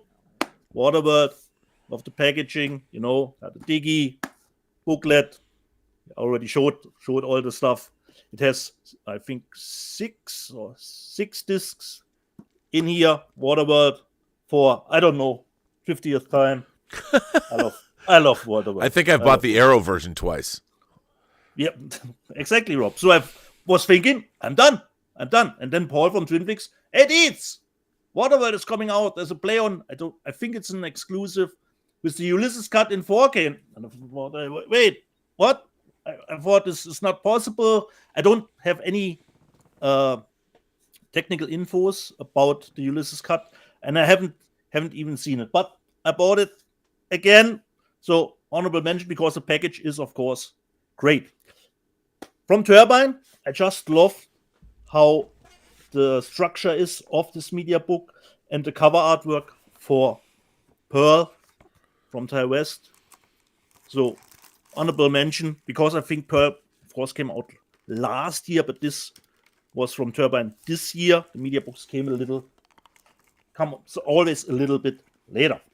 Next one of the greatest recommendations of this year came from Rob Dietz. Gotta see the coffee table. Going blind, don't read anything. And then I watched it digitally, blown away, totally edge of my seat, And then, strangely enough, pretty quickly it came out in Spain. Yeah. And I was happy to get this edition, which came with a limited O-ring, because I ordered more of the coffee table to get one to Eric, and they didn't feature the O-ring anymore. Because I said you had to see it, and the Spanish one came with English subtitles. But one of my followers on Instagram, I don't know if perhaps it was Paul, already informed me about a 4K release of the coffee table next year, probably from Second Sight. So it will be purchased again, and perhaps coffee table at the end of 2025 will make the cut to one of my favorite releases of the year, because I always have to put in how much I like or love the movie. This CODY is not here anymore, but this was a tip from him, and Rob got the Australian version. I got from Plain Archive the rudderless version. Totally nice movie, because CODY is normally the horror movie guy, so it was nice that he got a little bit of a sidetrack tip for us, because Rob, I think you didn't know the movie too. So it was really nice, a new one for us. Yeah, I mean, it's funny because when I went to look for it, I found the Australian version. Australian one, yeah. These are the only two Blu-rays that are available, Rob. The Australian one, or this from Plain Archive. But this, this is a great, and it's of course, this is William H. Macy's directorial debut. It has a great cast. Billy Crudup, Anton Yelchin, Felicity Hoffman, his wife, Selena Gomez, and Lawrence Fishburne. I mean, this is a great, great, great film. And I'm surprised. I'd never even heard of it. Yeah, exactly. Well, me neither. I mean, it was a nice tip. Sundance movie. I mean, yeah, but it was great to get this. And thank you, Cody. Really happy to have it. Good stuff. And these are the only, as far as I know, the only two options, Rob. The Australian one or the plain archive one that I got. Rob already showed it because of the special features. But for me, AI was a lot of the talk of the day in the last year. This is the German media book for Civil War, which of course contains the special features from Charlie 2, but they put in, which I quite enjoyed, the AI. Oh, right. Considering Civil War, and I totally love those. So it's not all bad when it comes to AI. So I had to get the media book for Civil War 2. So a little bit of honorable mention considering AI stuff. Then this one was a nice release too from actually Neon itself. The Old Boy, new 4K release that they put out. Rob, is this actually the only release from Neon? Or are they going into perhaps doing physical media themselves? I could see Neon going the same way as A24. You know, again, it depends. It's more infrastructure for a company. They have to pay people to but I don't know. I mean, I think Neon's had some great success, especially at Cannes. Winning the Palme d'Or year after year. So that was a great release, a beautiful release. It felt very A24 in its inception. Yeah. Really great release from Neon, and it was great stuff. I think. Where did I get mine? I got mine. I guess I ordered it directly from them. Did you order directly from Neon? Where'd you get Amazon, Rob. I don't know. Maybe it was. Maybe that's where I got it. I ordered it from Amazon, Rob. So that was great to get that, the re-release of the original Old Boy. Yeah. Great stuff. Yeah. The other one, which for me defines how Jackie Chan evolved into his favorite or combined action with comedy. And back in the day, the first one I always remember was Police Story. So I always had a thinking that Project A were later movies, but they actually were before Police Story. So the Project A box. It's a great box set. And Project 2 in 4K from 88 films. So this was where Jackie was heading with his style of movies. From Arrow, didn't quite make the top 10, but I was totally thrilled that they put out the Chronicles of Riddick with the director's cut, with the theatrical version, with a little bit of an IMAX thing attached to it. So Chronicles of Riddick, honorable mention. And the last one, like I said, technical problem show already. It would have made the top 10, but the release date was last year. I purchased this year, but when it comes to video games, yes, there is a disc in it, but mostly it's just 15 megabyte, so you can download the movie, the game completely. So even if it is a disc, I don't count it as physical media, and it was released actually last year. But I waited. I was surprised about the good reviews, and I waited a little bit for a dry stop. But it was one of my favorite releases of the year, which was RoboCop. Rogue City. Had a total blast playing this game. This was my last honorable mention. Well, I mean, I said it before. I'm going to say it again. One of the things that I found baffling about physical media is how certain studios are sort of being parted out as far as their look. To me, a motion picture studio is valuable because of its vast library. And now we have devalued whether it's music or whether it's movies, anything that can be delivered electronically now through the internet or over streaming services.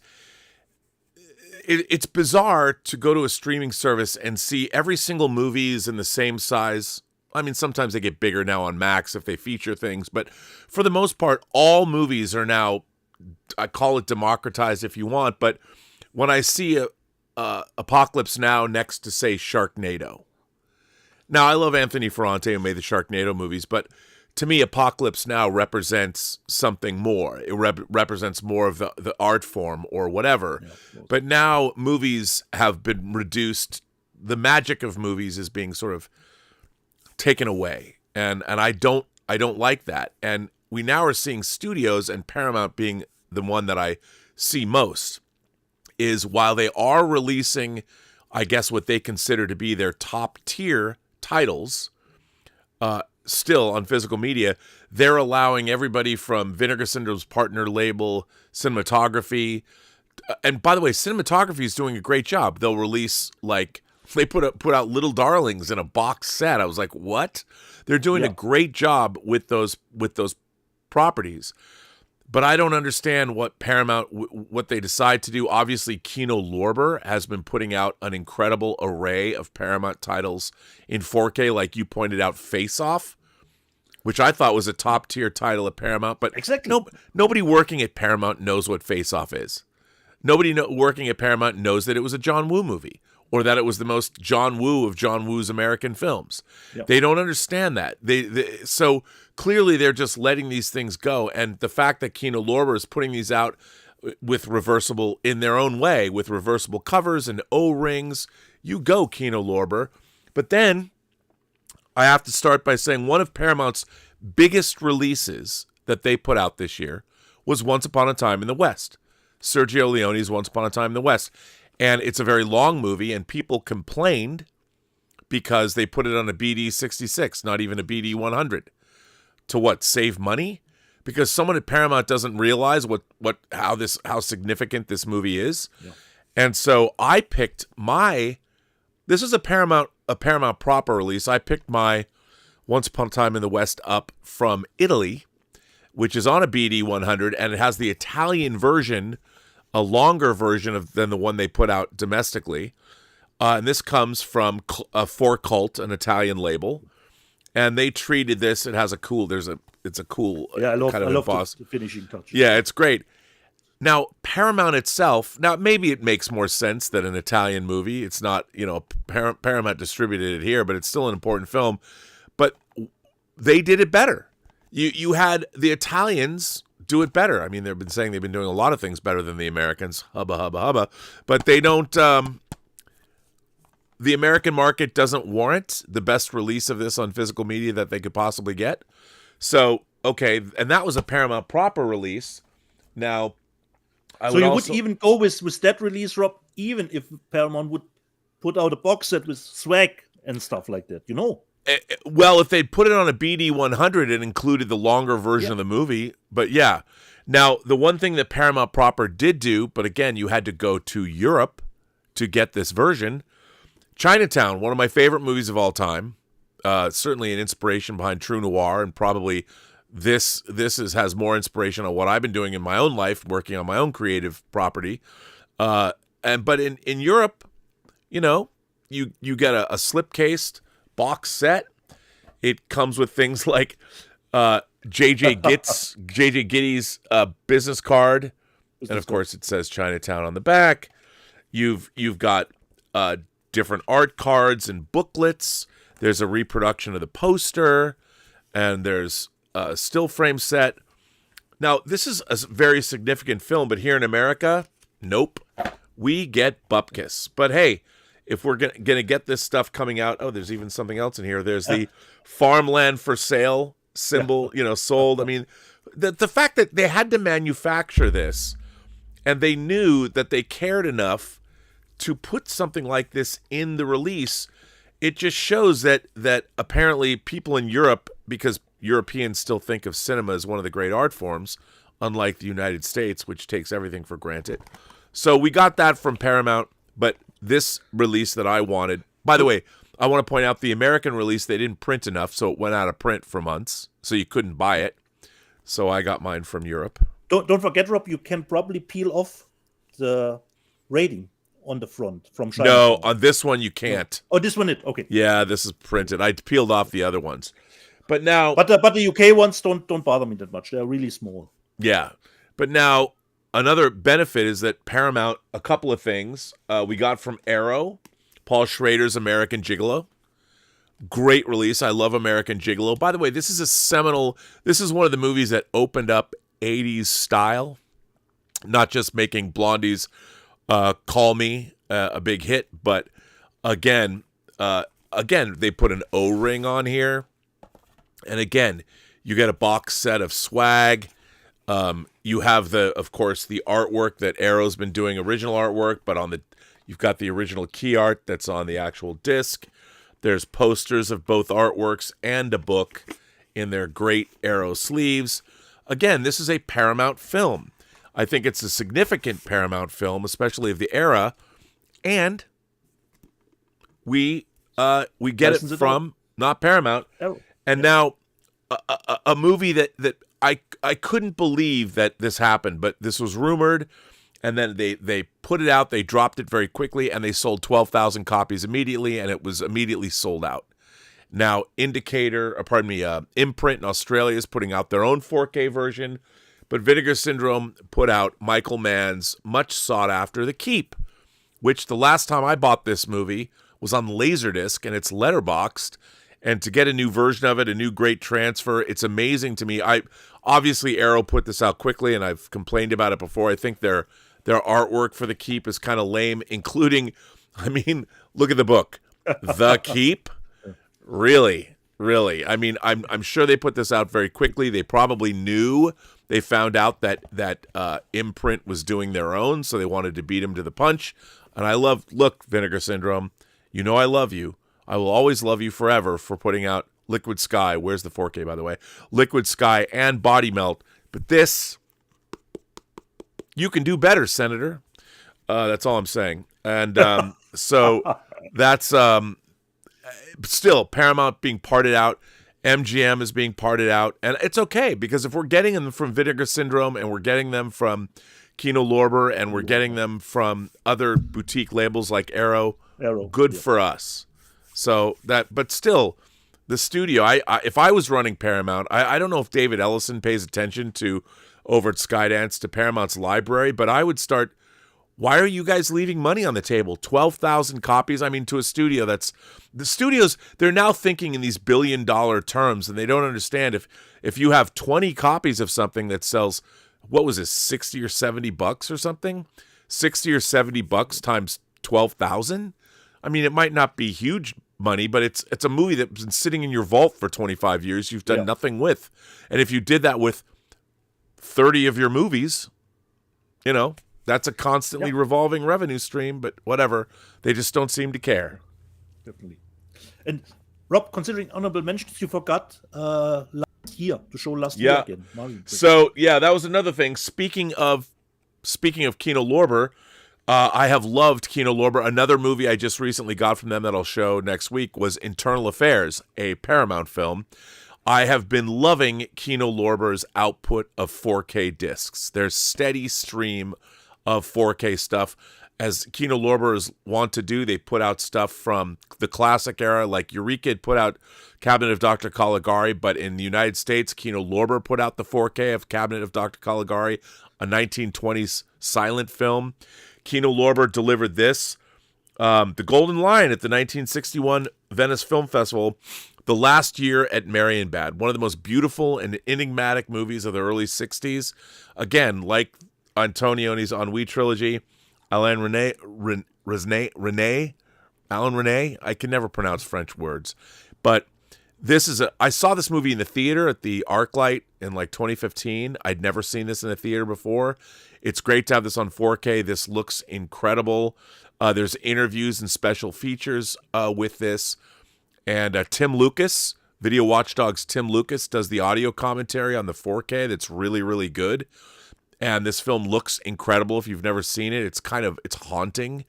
And Kino Lorber, again, has been availing themselves of the Paramount library for years now, but to also get these kinds of classic films in 4K. And they're putting out Kino Lorber's putting out 10 4K titles a month, which is incredible. It's absolutely incredible. I don't know which cartel they're laundering money for, but God bless Kino. God bless them. You have to keep that laundry working, Rob. You know. I'm telling you, they're doing a phenomenal job. So having last year at Marienbad on 4K, amazing, just incredible. And just like at our last show that got dropped because of technical problems, I forgot again. Honorable mentions for me, considering music. Oh wait, hold on. Let's go full frame on you there, buddy. Albums.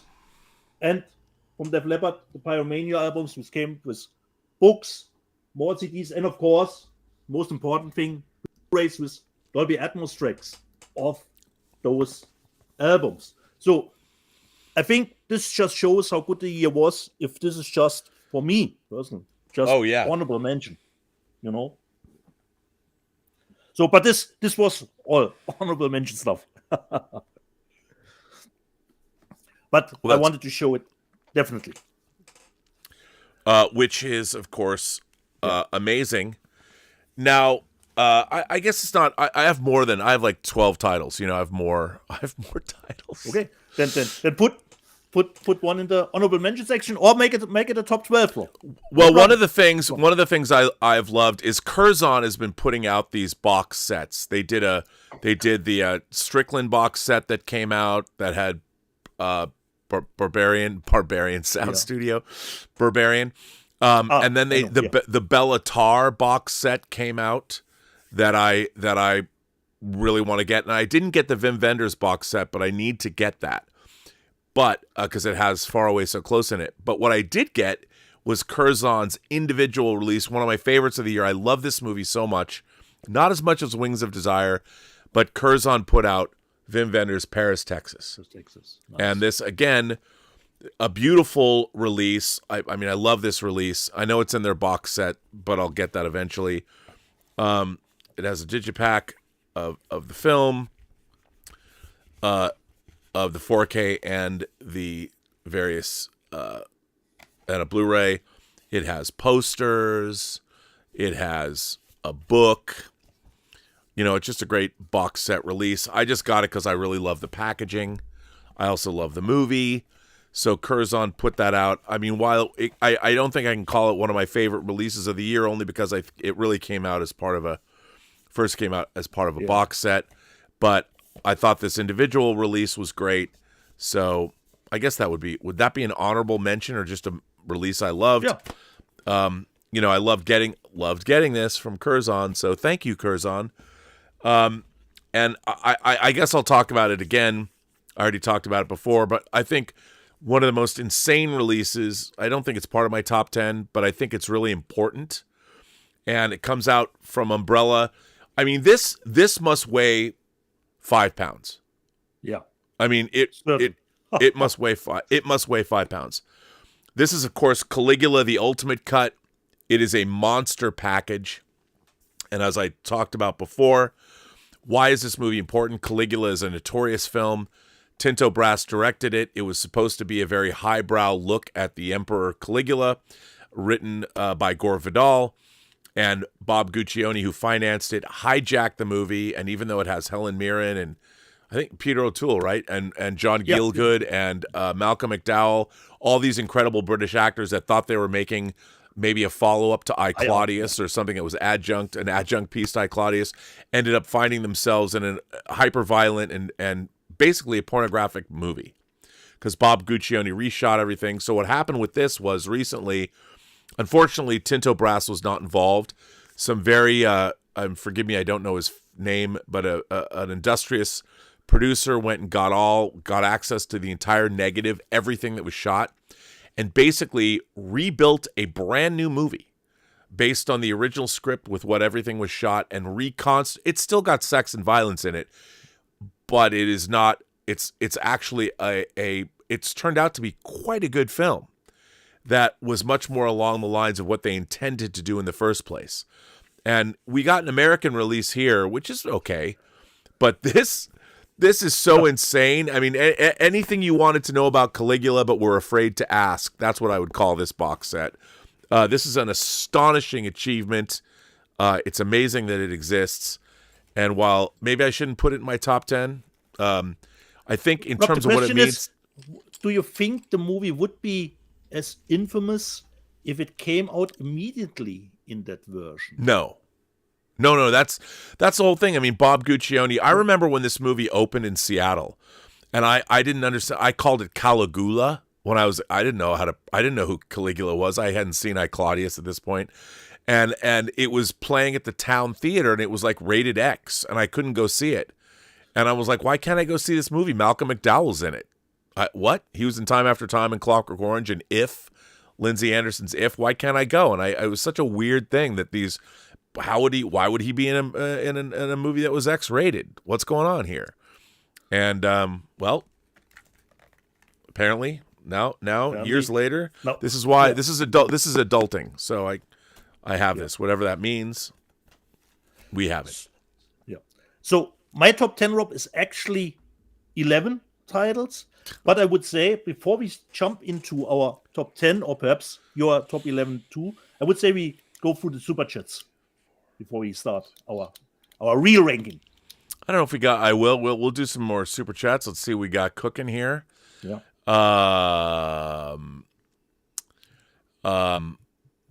David Smart. Actually, I should probably put myself on the screen as well. David Smart says, "Oh, this is very nice. Robert Meyer Burnett, you and Mahler and Little Platoon are the best of the best. I hope I meet all of you one day.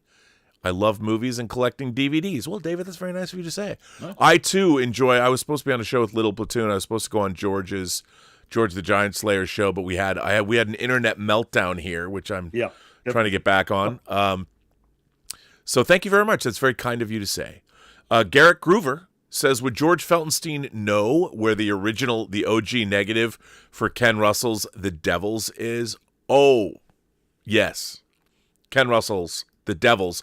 By the way, one of my most eagerly awaited titles on disc. First of all, I love the movie, but it's as George told me, the very top, the people who are running Warner Brothers, they have control over the film, and especially Warner Brothers lawyers. Now, for those of you who don't know, Ken Russell, who made movies like Tommy and The Music Lovers and, of course, Altered States, he made a very controversial movie starring Oliver Reed and Vanessa Redgrave called The Devils. And it's a terrific film that deals with the church and the Middle Ages, and a lot of people think it's incredibly blasphemous, and I don't necessarily think so, but it's a very, very controversial movie, and finding it intact is near impossible. It's usually an edited version. I remember the first time I ever saw it was Warner Home Video put it out on VHS in the early 80s. And, I was watching anything I could get my hands on, and that was a film that was very famous. So it's been out of print because of, I think BFI put it out, a version of it back in the day, 20 years ago or something. Okay. And they've shown it on British television, but they have to approve. I hope that cooler heads prevail and somebody puts it out. I'd love to see Criterion. If I were a betting man, I think we might see The Devils come out in 2025. And if I were to guess, I would think that Criterion has a really great relationship with Warner Brothers, has a great relationship with George Feltenstein, and he helps him out a lot. I could see The Devils probably coming out, if it's going to be Criterion domestically, maybe from BFI in Europe. Yeah. We'll see, but maybe. But yeah, he knows where that negative is. And David Smart has become a new member of the channel. So thank you, David. I appreciate that. We will be having a member chat next week.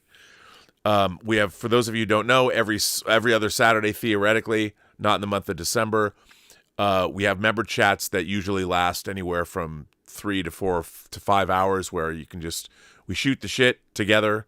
Everybody comes on and I'll talk to you. It's fun. They're really fun. 5.toast sends in a super chat and says, honestly, LG has been struggling to redefine itself for the better part of a decade. First, they stopped making cell phones, then LCD panels, and now Blu-ray players. It's an ongoing public identity crisis.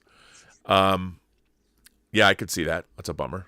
But I like their TVs. Like all the OLED TVs were manufactured. They manufacture the panels. So You know, we need them around. Walter Whitewalker says, I just saw The Sound of Music at my local dinner theater, a small one in MD, where young Ed Norton got his start. I hear not popular at all in Germany. Is The Sound of Music not popular in Germany? I would say it is. It is true. It is true here. Walter Whitewalker asks, with cassettes making a comeback, what about VHS? No. No to both. Here's the thing about VHS. VHS as a format, the packaging, the lurid artwork, and all that was pretty cool. And the home video market made sure that we got all kinds of weird, obscure stuff on VHS that some of it hasn't even made it to any other video format, which I understand. But the quality of VHS was terrible. NTSC video to begin with, and it was even half of that. Videotape was awful. I don't ever want to see. I mean, I grew up with VHS. I used to get mad when I would make my tapes and I'd see dropouts in different places. VHS as a format is terrible. It's terrible. I understand the collectability of it. I love people who love the nostalgia of it all, or the artwork, collecting stuff that is not available any other way. Totally get that. But VHS sucks. It sucked back then. It sucks now. And I don't begrudge anybody for collecting that stuff. Look, I still have Laserdiscs, and that's basically, it's a dead format. Aside from some certain soundtracks on Laserdiscs, again, it's NTSC video. It's garbage. So, and we showed actually, VHS collections, but inside was actually a Blu-ray. Yeah, well, that I love, because you got me. Yeah. I mean, you got me the remake of Night of the Living Dead. You got me Eden Lake. I love that stuff. Yeah, exactly. That's great. Just make it look like a VHS cassette. Totally fine. Terrible. Yeah. Mark Spector's Avatar says, I bought Caligula, the ultimate cut, for Helen Mirren scenes. If you know what I mean. One day, I'll watch the whole movie. Helen Mirren was quite the dish. Quite the dish. All right, so. Okay. Finally. Our top 11. Or as we say in German, Rob, jetzt trennt sich die Spreu vom Weizen, meaning we're splitting from the honorable mentions into what's really important. So Spreu from Weizen trennen, separate wheat from chaff is the translation. Spreu from Weizen trennen. So I have 11, Rob. I hope you have 2. And since CODY is not here anymore, I can actually do it like my first ranking was of the titles. Go right ahead. Okay. The first one, why 11? Because the 11 one came in last minute, because I forgot about the title, and I thought, no, it needs to be in at least the top 11 spot, The Crow, which actually came from Paramount Group this year. Yes. This was the Italian one, which came a little bit with art cards, posters. So number 11 for me is The Crow. Rob, I give it over to you. Number 11. Well, I don't know about 11. I think I'm short now because I've showed too many things. I've showed Caligula was actually your number 11, Rob. Let's call Caligula an honorable mention. I'll call my Caligula my number 11, honorable mention. Yes. Again, I'll go to 10. CODY already showed this, but Criterion's No Country for Old Men. As CODY already pointed out, there's cool artwork. There's some new special features. But as I always say, Dieter, it comes down, ultimately, forget the swag, forget the packaging. It's all about the movie itself. There was only one other title I think I saw. No, that's not true. I shouldn't say that's not. My top 10 is full of incredible transfers. The transfer on this is astonishing. I put this on and it was jaw-dropping. I loved this transfer. I really love this movie. It's funny, I just put it on just to look and see what the transfer looked like. And then I watched the whole thing. I put it on and it was funny. I mean, I just kept watching it. I mean, I love this movie so much. I'm a huge Coen Brothers fan. This is probably, like CODY said, one of his favorite. Look, I love Miller's Crossing. I love Raising Arizona, but Miller's Crossing and this are probably my favorite Coen Brothers movies. But there's so many that I love. But this film, I mean, Cormac McCarthy, love it. Love it. Yeah. Love it Nice. so much. And he's right. He calls himself an art whore. When it comes to artwork, again, just a lot of thought put into this. Really, really great stuff. So definitely, what would this be? 10? 10? 10, yeah. Your number 10. So my number 10, as I mentioned before, when I look back at the whole year, some stuff stick out besides physical media. And one was, of course, when Rob was going, and I was going, yes, I made it. When I got a mention in Variety, there you go. You only need to write someone's cold ale, and then you end up in a Variety article. And the other thing was, of course, Paul N. Bonotto, little shout out to him. He made it possible that we got Cynthia Rothrock on our show, talk a little bit about her career, and that we finally get her movies on Blu-ray in HD or even with Vinegar Syndrome in 4K. So that I purchased this for the first time already in the definitive package and quality. So this for me had to be number 10 on my list. China O'Brien said, and the Vinegar Syndrome, as far as the reviews go, was the better version against the Eureka one, where both titles were on one disc. But Vinegar Syndrome spared no expense, gave them separate discs, 1 and 2. Considering Cynthia was on our show, I had to put it number 10 on my list. Well, I have to say that on my list, I've already shown things, so I should have added one back and not call it. I'm short now, but whatever. Talking to, we'll get to call it 8. So my next one, we were showing this. Okay. Arrow's release of Conan.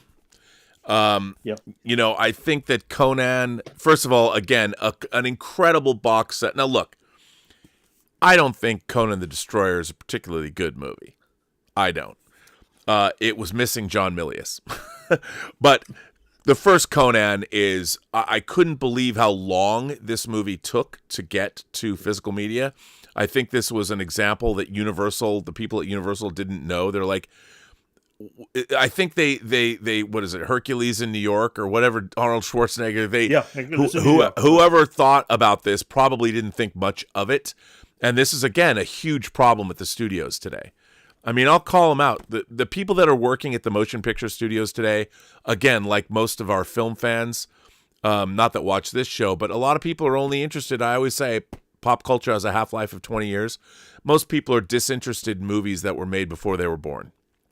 And Conan the Barbarian is now 42 years old. Because 1982, Rob. It came out in 82. It came in that. 42 years old. And year. when this came out, it was a groundbreaking sword and sorcery epic that still holds up. Say it with me now. Dieter, if I were to say to you, Dieter, what is best in life? What is the answer? Help me out, Rob. I know the sentence, but crush your enemies. Yeah, enemies. See them driven before you, and hear the lamentations of the women. Come on. Exactly. Nowadays we get canceled for saying that, but that is what is best in life. And what is best in life is this Arrow copy of Conan. Exactly. And of course, this is again, you got both movies, and again, a la what Arrow likes to do. The movies are the original key art of each film. You know what? I've never even looked to see if these have alternative. I don't think so, Rob. No, they've got artwork, and then of course they've got recreations of the lobby cards and all that. A great release. They've got a whole book called the Conan Chronicles. It's just a fantastic. They were on my list, of course, too, at the number 8 spot. But I bought it separately because I wanted not only as an armory. By the way, I would just like to point out that Chinatown was in my top 10. That's what I realized. I was like, why am I short? So Chinatown, I showed up as part of my Paramount, but this was probably this was high up, but it was in my top 10. Call it what you want. So these two were in my top 10. The Keep and American Gigolo were not, but Chinatown was in my top 10. And I had both Conan movies in my top 10. 2 at the number 8 spot, actually. So right. One up. So So for those of you keeping score at home, Chinatown, Conan, even though Chinatown would probably be like number 3 or 4. Okay. Just saying. And for me, at the number 9 spot came in, of course, 2 music albums that came out this year, because I've been a fan of these bands for the longest time when I started hearing heavy metal music. And that both of these bands put out great albums this year was totally thrilling for me. I'm talking, of course, about Judas Priest, Invincible Shield, which came as a nice diggy here. And, of course, Saxon, Hellfire and Damnation. Even if Rob still hasn't answered to the lyrics, there's something in Roswell. Rob, what are you hiding in Roswell? What can I say? I'm beholden to Saxon now. Who would have thought? That was not on my bingo card for 2024. Saxon and Judas Priest doubleheader, music number 9 for me. Well, I would guess and the Conan sets were number 8. So I have seven left. You have 7 left. Let's see. Wait, let me count what I've got here. 1, 2, 3, 4, 5, 6, 7. Okay, I guess I have 7 left too. Nice, Rob. Then we are equal. Who starts? You go. Okay, number 7. Even if Rob thinks movie was just fine, don't even need to purchase them. But for me, if a company, and it even is Disney, can get me to invest to buy immediately 2 steelbooks, the same movie, and I had a blast with the movie. It showed me story doesn't have to be always that important. For me, it was one of the movie of the year and the release of the year. I had to get both steelbooks. There was no other way around it. Deadpool and Wolverine is in my top 10 releases of the year, even if it's just steelbooks. And I'm still waiting for the 3D version from Japan. All right. Deadpool and Wolverine, my number 7, Rob. If you like it or not, it's my list. Well, I already showed this, but I'm going to show it again. Yeah. Coming out, and you'll notice a recurring theme with most of my top 10. They're pretty much classic movies. Studio Canal's release of The Third Man. This is, again, you know what? Studio Canal does these. They've been doing these box sets. They started getting me with John Carpenter. The John Carpenter 4-disc sets when they put out Escape from New York, The Fog, Prince of Darkness, and They Live. It came with the soundtrack record, the soundtrack CD, bunch of swag, new artwork, individual slipcase boxes. That's when Studio Canal started getting me with these. And then I got obsessed because they did things like Flash Gordon. They did Total Recall. And then they started dipping into the classic movies like, The Lady Killers and stuff like that, even though that was Blu-ray. But they put out The Third Man, one of the famous classical mysteries, noir films. I mean, Carol Reed's, this is considered like one of the best British movies ever made, if not the best British movie ever made. I mean, this box ridiculous? Sure. Yeah. It is. It's totally fits like the Wicker, like you said, it was. Yeah, and it, like the Wicker Man was great. And again, it has a music box in it. Rob, we will check it yearly if it still plays. Yeah, we'll check it yearly, and I'll spend more time with it. But again, this release, it comes with not 1 but 2 books. Here is the fully annotated shooting script, and I always love to get shooting scripts just as a writer myself to be able to see them. And then it comes with the collector's edition booklet with the new artwork. That, again, has lots of stills and goes into the background of the movie. It also has some really great stuff, like all the different ads from around the world, which is very cool. And then Studio Canal I really like this artwork. This is the 75th anniversary version. As I said, if I ever get to build on this property, my dedicated home theater, I'm gonna use wallpaper glue, and I'm gonna wallpaper all this stuff all over the bathroom. But this is a cool poster of their new artwork. That's included, and I like how a lot of these boutique labels do that. And then there's all these cards that are related in universe to the movie. So how can you not love this release? Now, what's really interesting about this, and I did not ask about this, and I have no idea if this is going to be the case, but if I include my follow-up to this, my next thing, there's a question that maybe this will come to the United States. I don't know if it will, but it might, because there's evidence to support it, but don't quote me. Gotta put this up. So that was... I don't know what number this is at, but there you go. That was your number 7, Rob. We have six left each. 6 titles. We do. We have 6 titles each. So I guess you're up. Okay. The next one, after Rob teased me with his one for an eternity, I finally got them myself. And since I love the show, I even have the coffee talk. Copy here, for me, the Arcane, just as Deadpool, I had to get both. Y and Jinx need to be together, and I'm really good that we will get season 2, which I love too, as same releases. Rob, I know your time is short. Did you finish season 2? My time isn't short. Oh, that time. You mean in real life? I have not. I have not. Unfortunately. Every time I go into the TV room, hope you will.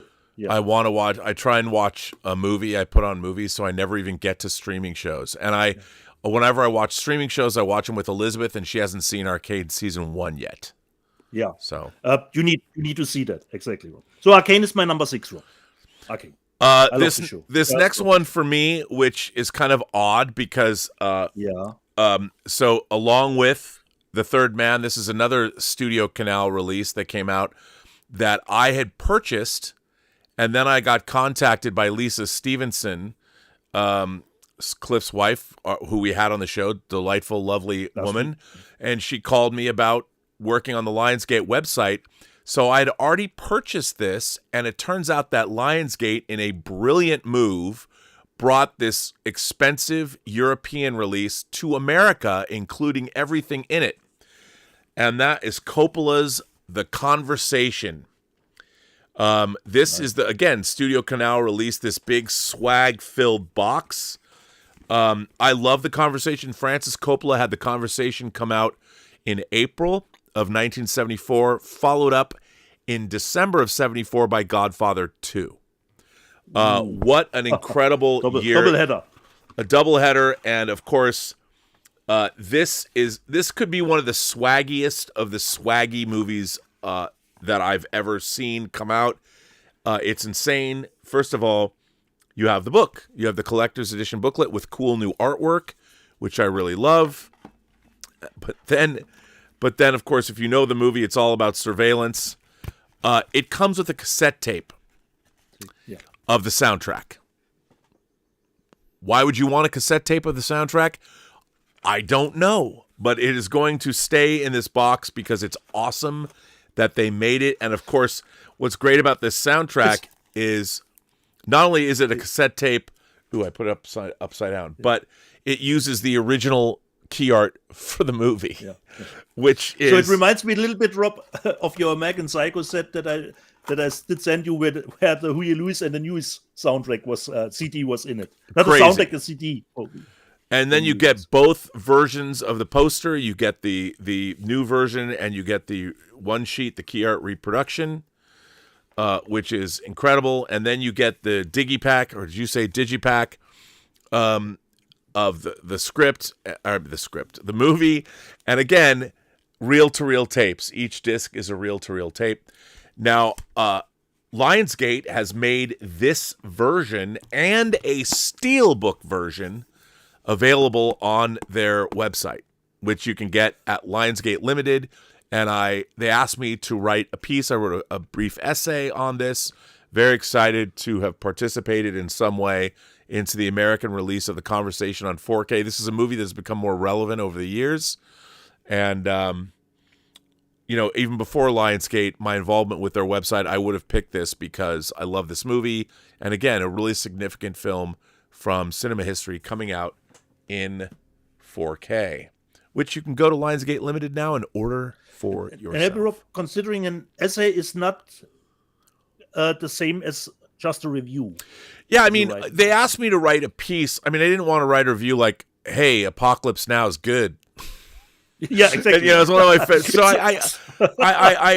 I tried to approach, and I wrote 2 essays on the Kill Bill movies too, and I was like, what more can I say that no one else has said? So, like for Kill Bill Volume 2, I talked about how it switched genres and how I looked at least in my opinion, Kill Bill Volume 2 became more of a Western, whereas Kill Bill Volume 1 was different, more of, the martial arts tropes and all that, how both movies were both different genres. I mean, I tried to approach them in ways that I thought were unique to me, as opposed to, and I look back at them, maybe I should have re-edited them a little bit, but I'm so proud. You can go to the Lionsgate. Actually, there's a link in the description below where you can read my essays if you want them. So there you go. Ready up for all those movies, Rob? Already up? Even for Kill Bill? Yeah, they're all up. Already up. Okay, yeah. Nice. Yep. Nice to know. Yes, sir. So, for me, Rob, number 5, which, of course, God damn it, Cody! You took away my thunder. Considering Arcane, I put on, because just getting streaming stuff on physical media is always great when you think it's more exclusive to the streamer, and Cody showed it already, but for me, it was number 5. Because I would have bought the movie just if it would be a Blu-ray without any special features.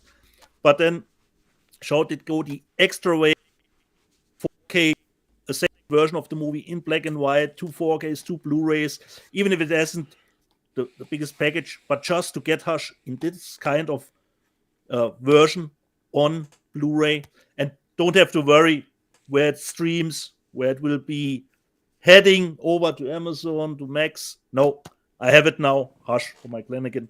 My number 5, Rob. Number 5. Okay, number 5 is alive. I guess this would be my number 5. I'm going to go back. I'm going back to Australia for this one. Just got this in. I have to say the first time I saw this movie was at the Sitges Film Festival in Barcelona. I saw it the same day as I saw Amelie, which was a crazy double feature. But as much as I love Amelie, this is easily one of my favorite horror films, ghost stories of the 21st century. They made 3 American versions, and one of them stars my beloved Kristen Bell. I love Kristen Bell. She can do no wrong, except being in that movie. But I don't begrudge her for taking a job. This is one of my definite releases of the year, and I'm so happy to have it. All the way from actually representing Japan, Kyushi Kurosawa's Pulse. Nice. I love this. It's another banger release from Umbrella. I mean, my God, and not only that, it comes with a hardcover book. Not a soft cover, but a hardcover, kind of like, this book is packed with interviews, there's a statement and a profile. This movie is full of existential dread. I can't tell you how much I love this film. And to have it in 4K, it comes with art cards, as they do, and a digipack. Not a digipack, actually. Nice. With an O-ring. And what we should mention too, Rob, you don't have to get the big box set. Umbrella mostly does 2 versions. You always can get the cheaper one, just, as we say, the most important thing is the movie. Yes. For me, I mean, I love this movie so much that I wanted to get... It took a long time for this to come out. But it's always nice if you get a separate option, you know? You don't have to go for the... for the more No, expensive. I love this movie so much. And again, I mean, I can't believe how many Umbrella titles are on here on my favorites of the year. But again, they do such a wonderful job. And this was, again, this box set was indeed a web store exclusive. And they only made 2,000 of them. This was number 889. And it's the first time it's ever been released in 4K. It might come out in 4K elsewhere around the world. And if that's the case, I'll probably buy it in 4K, depending on. But I can't imagine a more definitive release than what they've done here, because this is just amazing. So this was, I think, this is my fifth because Exactly, I have four more. This Four is my, left. Yeah, four left. Yeah. So Pulse. Oh man, number 5. do I love this? Awesome.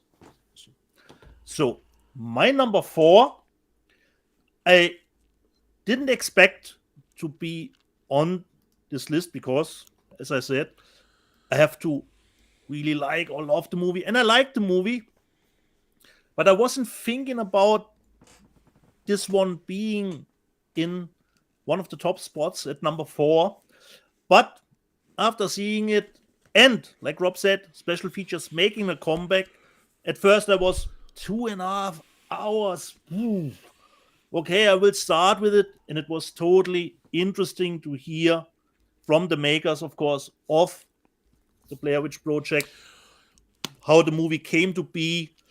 And this set is really, I wasn't expecting it to be in my top 10, but it made it because the movie finally looks the way it should, considering it's shot on video.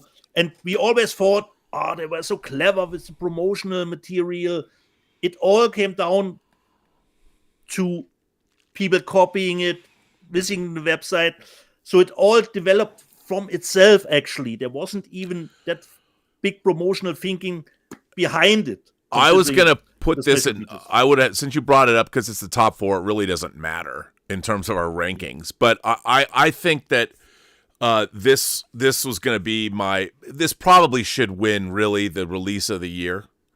Now, it's not just for what the film represents and the found footage and all that, but the restoration of what the filmmakers and what Second Sight did in combination together, going back to the original tapes, creating new versions of the film finally looks the way. There's so much work. It couldn't look that way back in the day, Rob. You No. had to transfer it to 35. It couldn't look. Yeah, that way. they couldn't have made it We look. wanted to.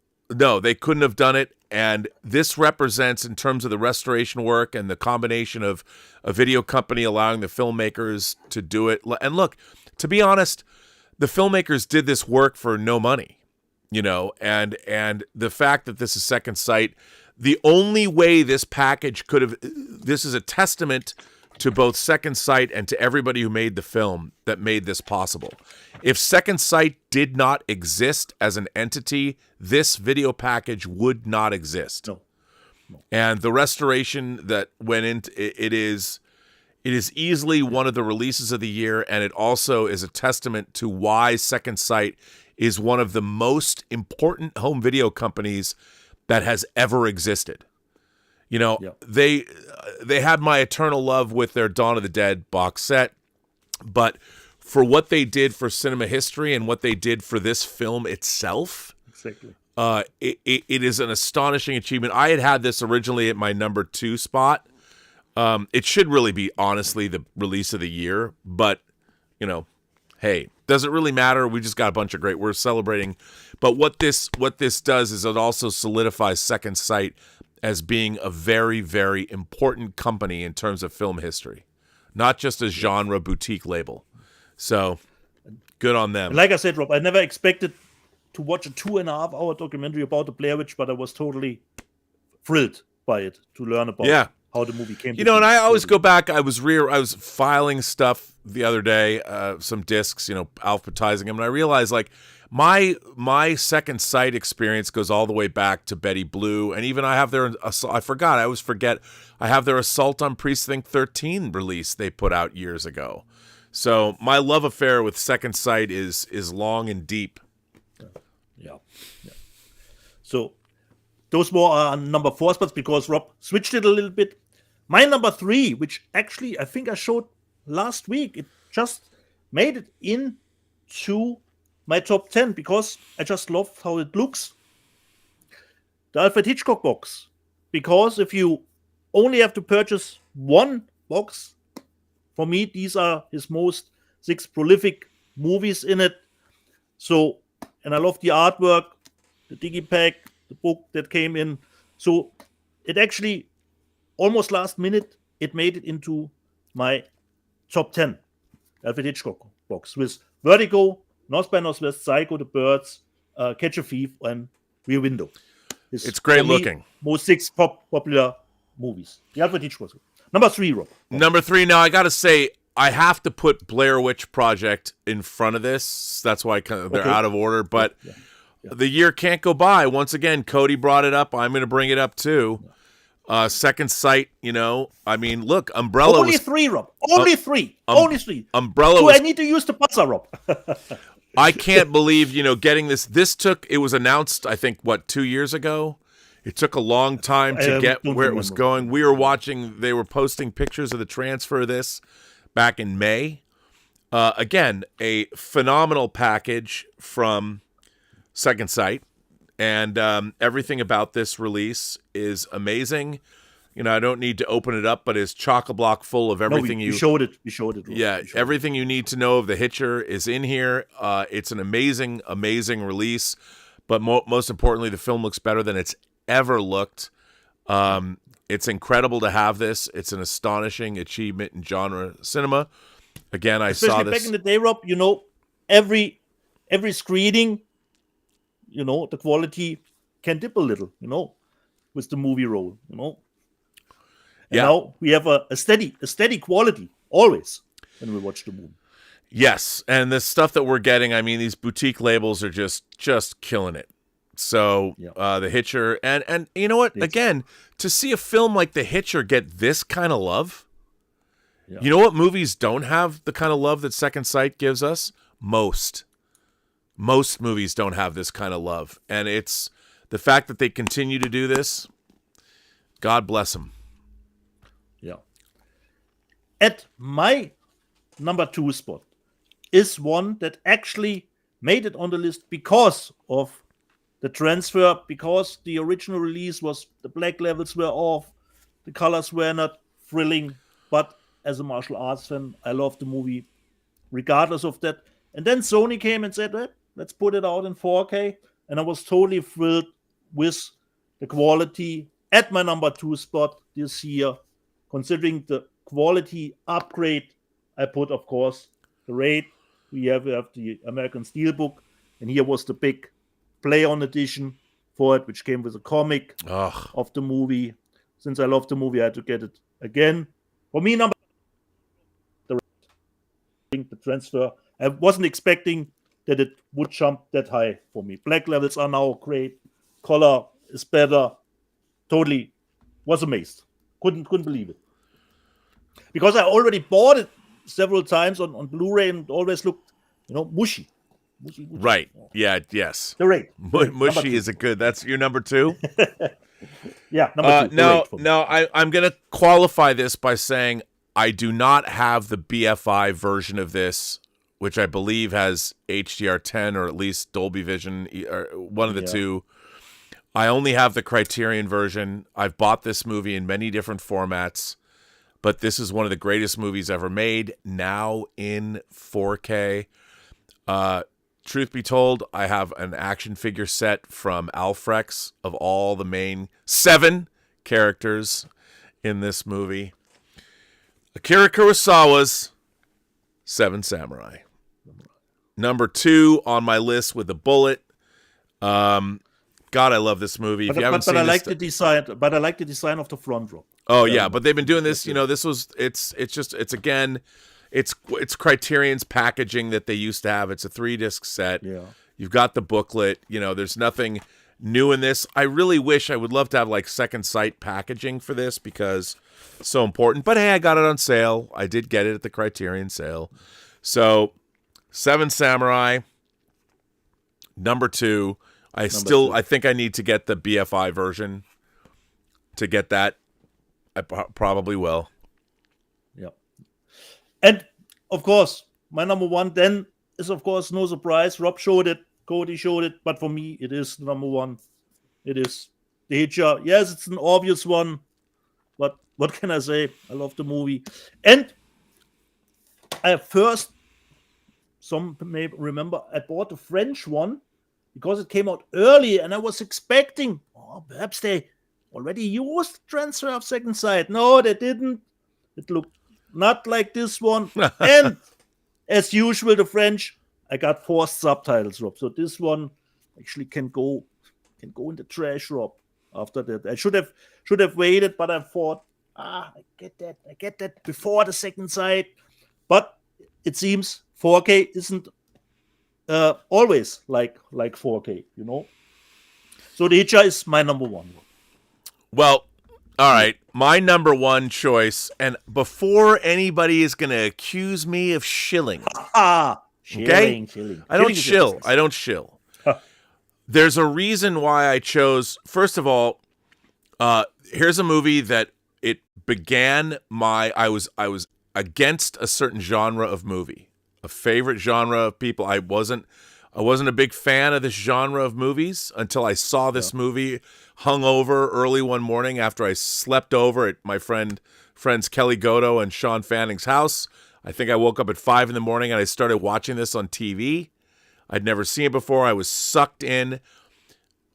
But this slid into my, it didn't slide into my DMs. It slid into my mailbox. Last minute. And I went, wanted to check it out. I put it on. Again, and I looked up at the screen, opening credits, hearing the split mono tracks. I couldn't believe it. I was looking. I've seen this movie now. I've seen it on Laserdisc. I've owned it in multiple formats. I have never seen this movie look like this. And, well, it comes to us from Warner Archive.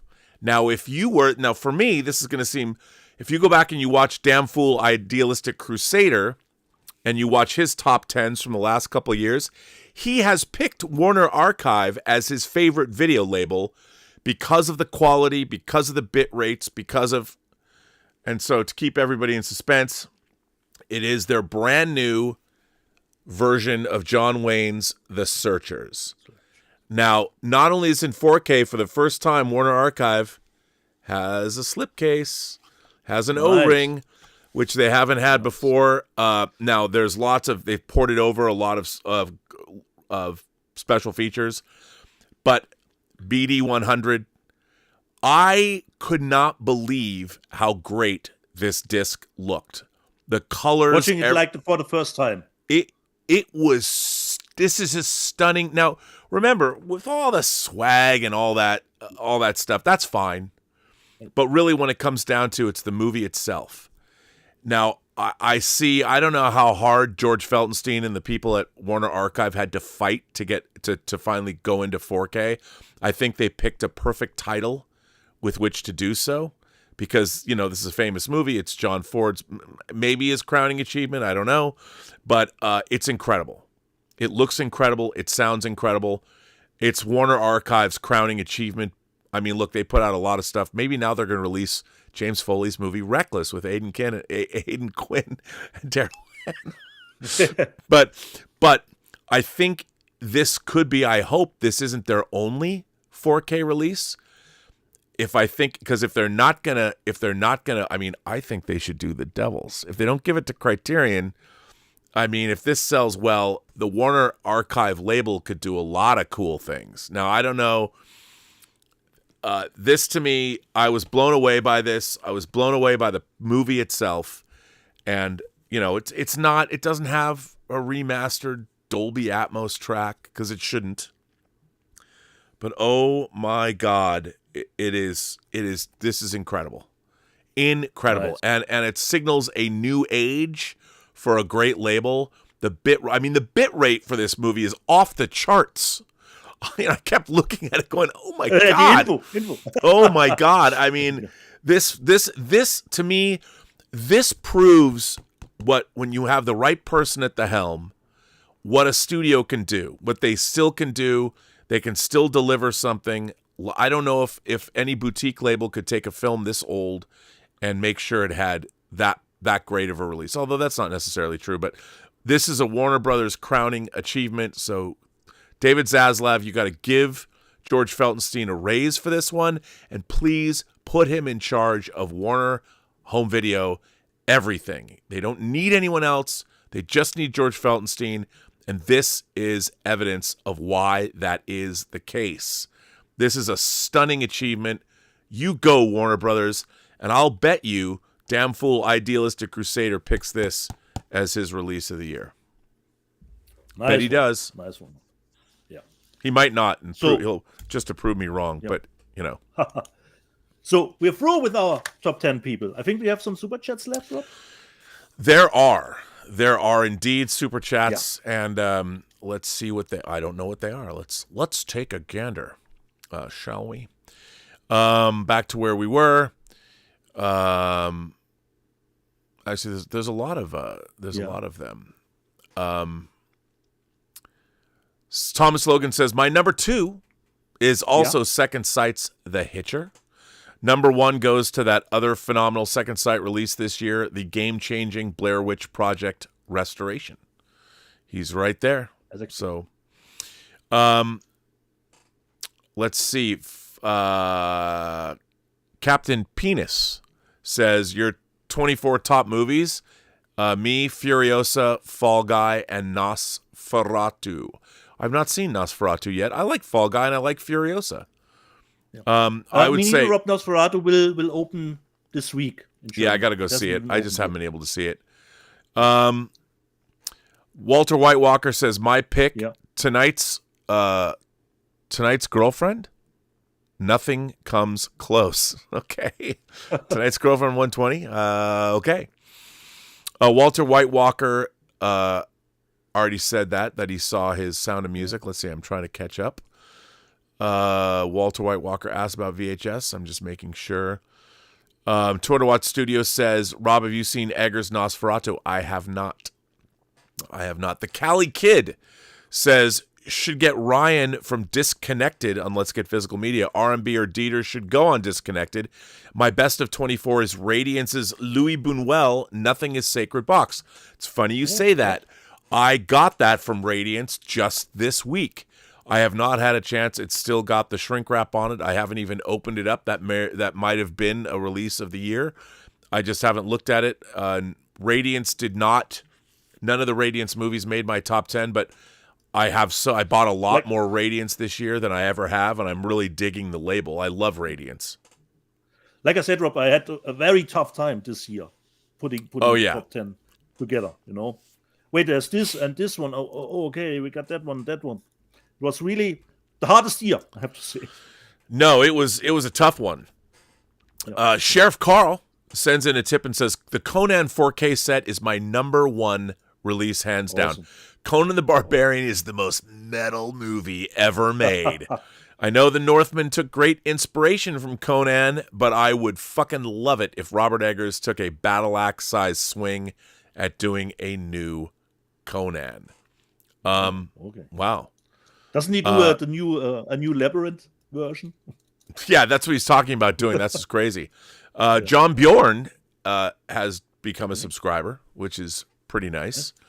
And I think that we are all caught up. Okay. I do want to read. There was a super chat that came in that Tom Jr. Jackson asked me about last night. It came in yesterday, and it's from our specialist in squirting, aka Sonny Dominguez, said, you've mentored me these past few years by your example and the handling of criticism. You truly are a badass when you seek to understand over dismissive comments. Keep up the great work, my captain. You have my sword. Well, I don't know, Sonny Dominguez, if you watch this show, but I'll read that one on the next Observations too, and I thank you very much. I appreciate it. You know, somebody criticized me by saying I talk about books that nobody reads and old things that nobody cares about. And I'm like, so that's you're criticizing me for that. I would say that reflects more on you, buddy, than it does on me. Just saying. But yeah, also, yeah. So we're caught up. Yeah, we're caught up. So Rob, I would say let's finish the show because it's almost 1 a.m. Oh yes, Germany. Do you have to work tomorrow? No, Rob, I have free. So luckily, that's good. I'm good there. So we've gotten the last super chat coming in, Rob, from 200 Watt Studio. Well, let's see what 200 Watt Studio says. He says, I totally agree on the Searchers 4K. It's stunning. I too have this on all formats, Laserdisc, DVD, Blu-ray, and now 4K. This division never looked so good. Yeah, I'm glad you think Rob, that. We spoke about VistaVision. You know, I asked you. I don't know the movie anymore where you put out a VistaVision. And I heard The Brutalist was shot in VistaVision. It was. The Brutalist was shot in VistaVision. Yes, yes, it was. So, yeah, The Brutalist was, and like Vertigo, VistaVision, and North by Northwest is a VistaVision title. Yeah. But I got to tell you, man, again, The Searchers, it was the word gobsmacking came to mind. I love the word gobsmacking. We don't have it in America, but it should come back.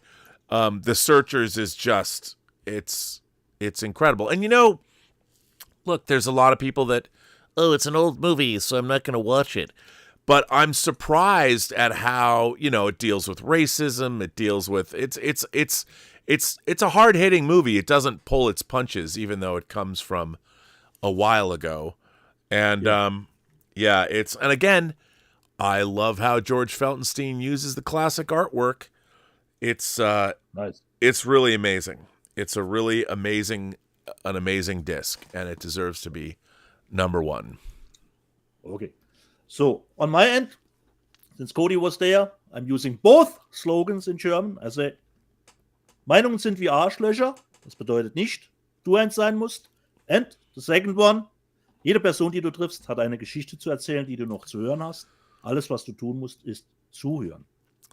Well, every person you meet has a story to tell that you have yet to hear, and all you have to do is listen. I want to thank everybody for coming back after our weird difficulties. That was the most weird streaming issue I've had in years. It was bizarre. Only we had one little hiccup in this stream. Thank God.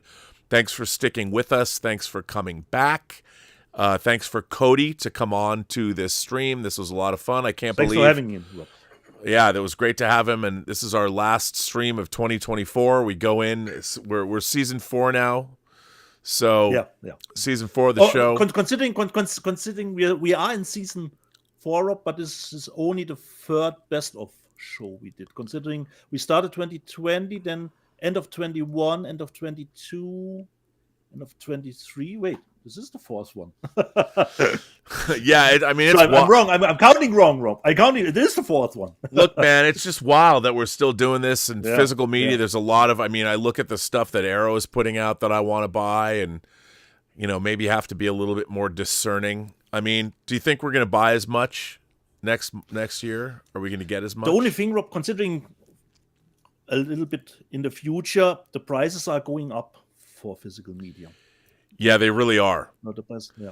And I think, look. So sometimes for a little bit, I would say a back catalog title, I would probably waiting for it dropping in price. You know, if it's not a limited edition, you know, if it's a back catalog title that I want, but I don't need it to perhaps at $39.99. You know. Yeah, I hope that while I want to support my favorite boutique labels, you know, the shipping costs from Australia is a lot. And, you know, when you're getting up to $60, I still want to buy those things, but I think I'm going to have to become a little bit more discerning. And, you know, I want to give a shout out to both Kino Lorber. Well, at least, Rob, we go into the next year, you know, trying to do that, you know, it's one of our priorities, and then after 1 week, you know, we throw it out. No, it's true. Again, it's an odd thing. I'm going into my 45th year of buying physical media, and that's odd to me. But it's also getting to the point where I don't know. I want to thank, by the way, both Kino Lorber and Warner Archive for making sure that they've been sending me discs. I wish I could get them sent overseas to you. And hey, if any other boutique Rob, labels, there could always be the custom problem. Even if you say it's a gift, there could always be a custom. What do you have there? Yeah. What is the word? No, it's true. And look, you know what? Look, I wouldn't expect boutique labels to send me swag or anything like that, only because, like with these great titles from Umbrella, they make so few of them. They don't have review copies to send out. And I think, one of the great things I will say about boutique labels is I love the fact that they make it worthwhile to support them. Whether it's Umbrella, I didn't mention this, it wasn't in my top 10, but getting Imprint's version of Capricorn 1 with that version of the film that they took off the Japanese print. It was amazing to get that. And all the labels that we didn't mention or that we didn't show doesn't mean we don't love them. I mean, whether it's Severin, whether it's 88 Films, whether it's 101 Films. But I think we had a nice variety, Rob. I think everyone got a little bit of a spot in, even with the honorable mentions. I think we had them all covered to some degree. Yeah, I mean, and we talked about them, and no, it's been great, and everybody. And then there's people that we didn't talk about that I love, like Deaf Crocodile, putting out that box set that they crowdfunded, and the animated films they put out, and all of Vinegar Syndrome's partner labels, and all of these small companies that are doing incredible work. And I want to continue to support them because no one's at a boutique label to be making a lot of money. You're not making a ton of money. The licensing fees and all the work that they're doing, it's a labor of love for everybody. And sometimes you need to do even a replacement for this. It can happen, Yeah, like look at the Blair Witch Project. So yeah, exactly. It's great. It's great. And I want to thank our audience, of course, our moderators, whether it's Lord Toth, whether it's Tom Jr. Jackson, Justin Toner, Darth Plato, everybody. I want to thank everybody that watches this channel, all of that. It's who would have thought, Dieter, that meeting you because I wanted that rollerball disc would lead to going into year 5. Into this, unbelievable. Yeah. Unbelievable. It's and unbelievable. Me, getting mentioned in Variety, as the great Hollywood mega that I am, producing movies, getting Variety mentioned me. Well, I mean, what can you do? It's who would have thought? Who would have thought, Rob? Who would have thought? Yeah, I just hope that things. But here we are. Here we are. What I do like, though, is every year we're getting more and more things that I want, which means there's less and less things. Hopefully. Because we hope 4K is the end of the road for us. This is the end of the road. Yeah, it is, and we'll see. I mean, it's been great. So thank you, everybody, for being a great audience. Thanks to all the members and all the subscribers and everybody that continues to patronize or support this channel, and me and the efforts that Dieter and I do and everybody else. It's been terrific. So thank you all. And I guess see you next week. We'll see you next year. We'll see you next year for a regular show. So yes, for a regular show. Yeah, sure. And again, thank you for everything.